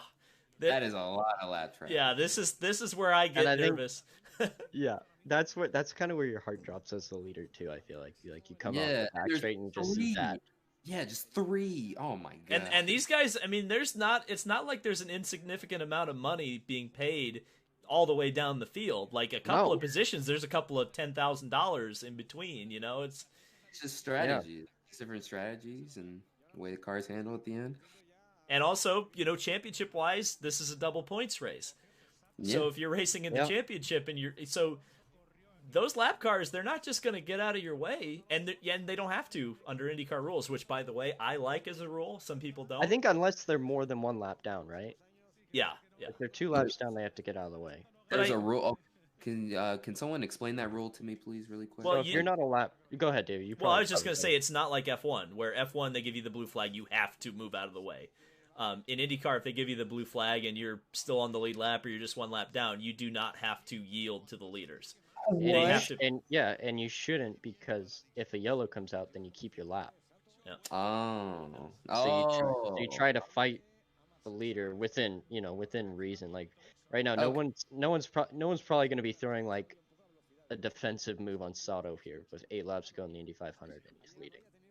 Like people are aware that their team's extra $30,000-$40,000 is not worth ruining the Indy 500 for every single person. Right. Well, and also you've got the well, I won't say it. We'll just say if you know which car is ahead of Sato right now and why that may be significant. Yeah, nasty. It's funny you brought that. I didn't even know that was a thing. I thought people just like moved as like a courtesy thing, but I guess not. No, they won't. They'll move out of courtesy. Some people will. Yeah. Okay. Right, like if it's like 5 to go and like you're at like St. Pete or Long Beach or whatever, and it's not gonna make a difference. It depends what's you'll at move stake. out of the way. It depends what's at stake, Yeah. And right here, you've got Tony Kanaan slowed for some reason, and he's holding Sato up, and it's bringing Dixon and Rahal into this. That's right. Rahal was in the middle of this. And right, you're battling for position. This doesn't happen often where you're battling for position, and you have the opportunity to let the leader by behind you. Right. Ugh. That's got to be like you mentioned, Colton. This has got to be torture for Sato. Mm-hmm. Ugh. It'll feel a lot better once he gets by that one car right there. Right, Yeah. like once he gets by Tony. Now he's in a better spot here. Right, he has a car in between him and now look, it's all opened up, so he should be able to go by those guys pretty easily. Always a freaking bus going by my place. It's always my place with all this stuff. I'm actually surprised. I live on a pretty busy road. I'm surprised there haven't been Yahoos driving by it way too fast. No, there's people by my apartment building all the time with their like motorcycles going like all this stuff right by my door. So at least there's a bus tonight, I guess. I think we're about to see see a it's big moment here in a second. Big racing lap. It's either this lap or the next lap. It's this lap. Yeet! Oh! Damn, that came at us fast there. Yeah. Jeez. That was terrible. Yikes. And I think he got away fairly unscathed. I think I mean, he had a concussion. Yeah, he was banged and it up, wasn't a huge concussion. He got a concussion from this? Yeah, I think so. He had something, or maybe he hurt his hand or something. I'm sure he was bruised. I And thought battered. he had a minor, very minor concussion. I thought he had to go to the hospital for. Oh, he definitely would have gone. Yeah, he definitely went to the hospital after this. I remember that. Yeah. But yeah, the pit barrier was messed up, and the craziest the craziest thing to me about this was like the reaction on Twitter, especially from specifically NASCAR Twitter, because they're the whole green white checkered type deal where it's like, hey, we at least get 2 laps of racing. Well, their thing is like, no, we can get this cleaned up in time and have 1 lap. I'm like, dude, this is IndyCar, bro. Okay, like so, leave it up to a freaking 1 lap shootout, final lap of the freaking Indy 500. You don't think there's not going to be more chaos? You know what I mean? Right. So right. They would have crashed. They would have crashed in turn 1 if they'd done it. And also, here's the thing. Do you know how long it takes to replace that attenuator? Yeah, like a long time. I would say at least 30 to 40 minutes. Yeah. At the very least. Yeah. Like, no, you can't do this. And the thing people think of it differently just because, like NASCAR, you can pile a whole bunch of cars in and be fine. Yeah. Right? Like, you can't do that in IndyCar. Oh. Right? And you think about it, too, like, the big difference is the cars aren't like necessarily like less safer than NASCAR, but we're going an extra 40 miles an hour going into turn 1. Oh right? my gosh. Yeah, so that's a. And I mean, it's not like that. Like, I mean, you look at how violent the crash at the end of the Daytona 500 was this year, or last year, for God's sakes. I mean, they had to cut somebody out of a car last year. So you know, these big races, I would prefer if you get one shot. I mean, we already had one big crash here. You know, as a race fan, I can accept that we saw the race. Sato put himself in the position to be out in front at the end of the race. Right. And if they went green, white, checkered, do you think it really would have made too much of a difference? Right. Like Scott had 20 laps there at the end to try to pass him, and he couldn't. Yeah, it's like what do you think? He would have passed him all of a sudden. The thing would have been a bonsai move, and potentially you're piling them both up. Maybe Graham too, and Santino Ferrucci's your winner. 28 cars behind. Yeah, well, that's the other thing. Turn one. And then at that point, you would have potentially two, maybe the three best cars possibly torn up, and all for what? Entertainment. It's like, it would be it'd be unsatisfying too. I would say because, you know, yeah. Hey, maybe we crash the top 6 cars and Colton Herta would triumphantly drive through the. And the red flag would have been worth it for sure. Then we should have gone red. If that oh boy, this is always tough to see. That's why. That's why I was like, oh god, like I was like, yeah, we're not gonna get the race restarted. You see, at least he's moving his fingers and stuff. Yeah, so right. They kind of go through the motions. If you have like a big hit, they kind of go through the motions and kind of get the race on and stuff, just in case you have some minor. Because a lot of the times, like, you'll break stuff in the car and you won't feel it till like 30 minutes afterwards. Oh, really? Yeah. When I I lacerated my liver one time, I broke my like wrists and fingers and thumbs and ankles and whatnot. And you don't feel it like even if I broke my wrist, like I would still be able to do a push-up. Like it wouldn't be a problem. So, you know, you kind of really have to take your time and make sure you're okay. Yeah. And I mean, it wasn't like they were going to, I mean, they knew they weren't going to restart the race. They can take their time and get, you know, Spencer the right treatment here. But some restart the race. Restart the race. We were one lap in. Like what? Gunfox says, he says to replace the pit wall, you're looking at 60 to 90 minutes. That has more damage than it looks. The sand barriers take 45 minutes to clean up. So there you go. Come on. I mean, obviously it did its job. I mean, we've seen in the past where that thing is that pit entrance is split cars in half, and that didn't happen with Pigot's car. The worst thing I would say about it is the fact that it bounced the car back out into the racing line. That's the one thing that I would say is kind of and I don't know how you fix that. I mean, you can't, right? I mean, it's just, I mean, cars are going so fast, you can't really control where they're going to go after hitting the wall. Right. So somebody said, what exactly happens when they examine you after a crash in the infield care center?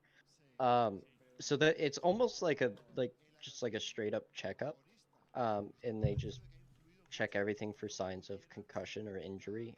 They make you move everything, obviously, and do different things for balance to make sure that you don't have concussion, because it's pretty clear when you get concussed. Let's say like you get concussed and you were to jump into a pool, like blindfolded, you wouldn't know which way is up and which way is down. And your senses are all messed up. It's like kind of like the same as if you're like have any ear injuries, you lose your balance and you don't know which way is which. But also like they have these things called accelerometers, and I don't know that they have them in NASCAR or not. But in all the open wheel stuff, they have these things called accelerometers, and they're little chips that are put in our earplugs. And it will tell them, they'll plug our earplugs into this machine, and it'll tell them what G-force that we hit the wall at and what G-force we experience. And that's kind of like a clear say of if we have a concussion or not. Is like if it's over 20 G's of impact, then obviously you need to do the concussion protocol after that.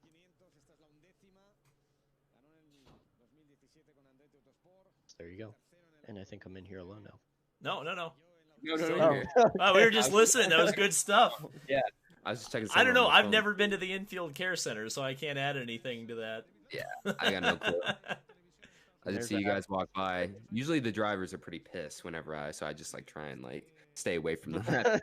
You know, Darian, you're gonna be media when things get back to normal. You're gonna have to get in there. I almost had Colton bite my head off one time when I asked him about what was wrong with his Rolex car. So see, in PR, when you intern in PR, like they pretty much teach you like leave them alone unless you need them. You know what I mean? So, but yeah, obviously, like the media aspect, that's going to be different. I don't know I'll how they shove the camera in Colton's face after a I don't know how they 220-mile-per-hour flip. I don't know how they do it in NASCAR, but like in IndyCar, it's always best just to find the PR rep. Oh, so yeah. That way we don't give you like we don't butt hurt you. right. Yeah. I hurt you. No, in NASCAR, like they pretty much have like a typical procedure. Like, I mean, I know, like I can at least speak from my experiences interning at Las Vegas Motor Speedway that after every crash they like have to go to like the care center to make sure that the driver's okay. Then like they make sure they do their interviews and then they like take them off back to their like garage stall or whatever. I don't know. I think IndyCar does something similar, perhaps, maybe. Yeah, no. Well, we just do it right outside the infield care center. If you want to talk to them, you go there. Somebody said NASCAR has a black box for their G-forces, but it's not instant. Like the accelerometers in the airplane. I didn't know that. That's kind of cool. They have like a black box. Huh. Takuma And there you Sato go. wins the Indy 500. Checkered flag. Yes, checkered flag there. Nice. And see, good. See, the top three cars finished 1, 2, 3. If we would have had one lap. Did Sato hit Rahal there? Did I see that? Maybe a little bit. It looked like it. I think he's kind of not focused on looking. Yeah, like he just won, so he just lost it there. Rutledge Wood tours the infield care center, says Taurus. Now there's Kevin Lee. Somebody said read Dale Jr.'s book. He talks a lot about his concussions and stuff. That'd probably be an. Oh yeah. I still haven't read that book. I've got so many books over here I haven't read yet. I need to read the Rickenbacker era, Eddie Sachs, the Clown Prince. Let's see. We got Faster, which is the story of a French Jewish driver beating Nazis in a race, and we've got They Call Me Mr. 500. Yeah. So this is like my mom got me this for Christmas, which is a book about like pre-war Grand Prix racing, and when there's like this Jewish driver who put together a I don't remember, it was some sort of a French car. I think it's a Bugatti, and raced against That's cars. crazy. Yeah, I know. So I'm excited to read that at some point. All right. Well, my dinner's here, so I'm gonna end the stream. Hope you guys enjoyed it. Who knows? Maybe we'll find out how to work Peacock by next Monday. Right. Hopefully Peacock finds out how to work the servers better. Thanks everybody on my stream who donated. Appreciate it. Thanks to Colton for making all that cheddar for me. I guess I'll have to buy a Colton Herta shirt at Barber. Hey, you guys for the invite, by the way. This was fun. Thank you for coming, Darian. I'm glad you came, man.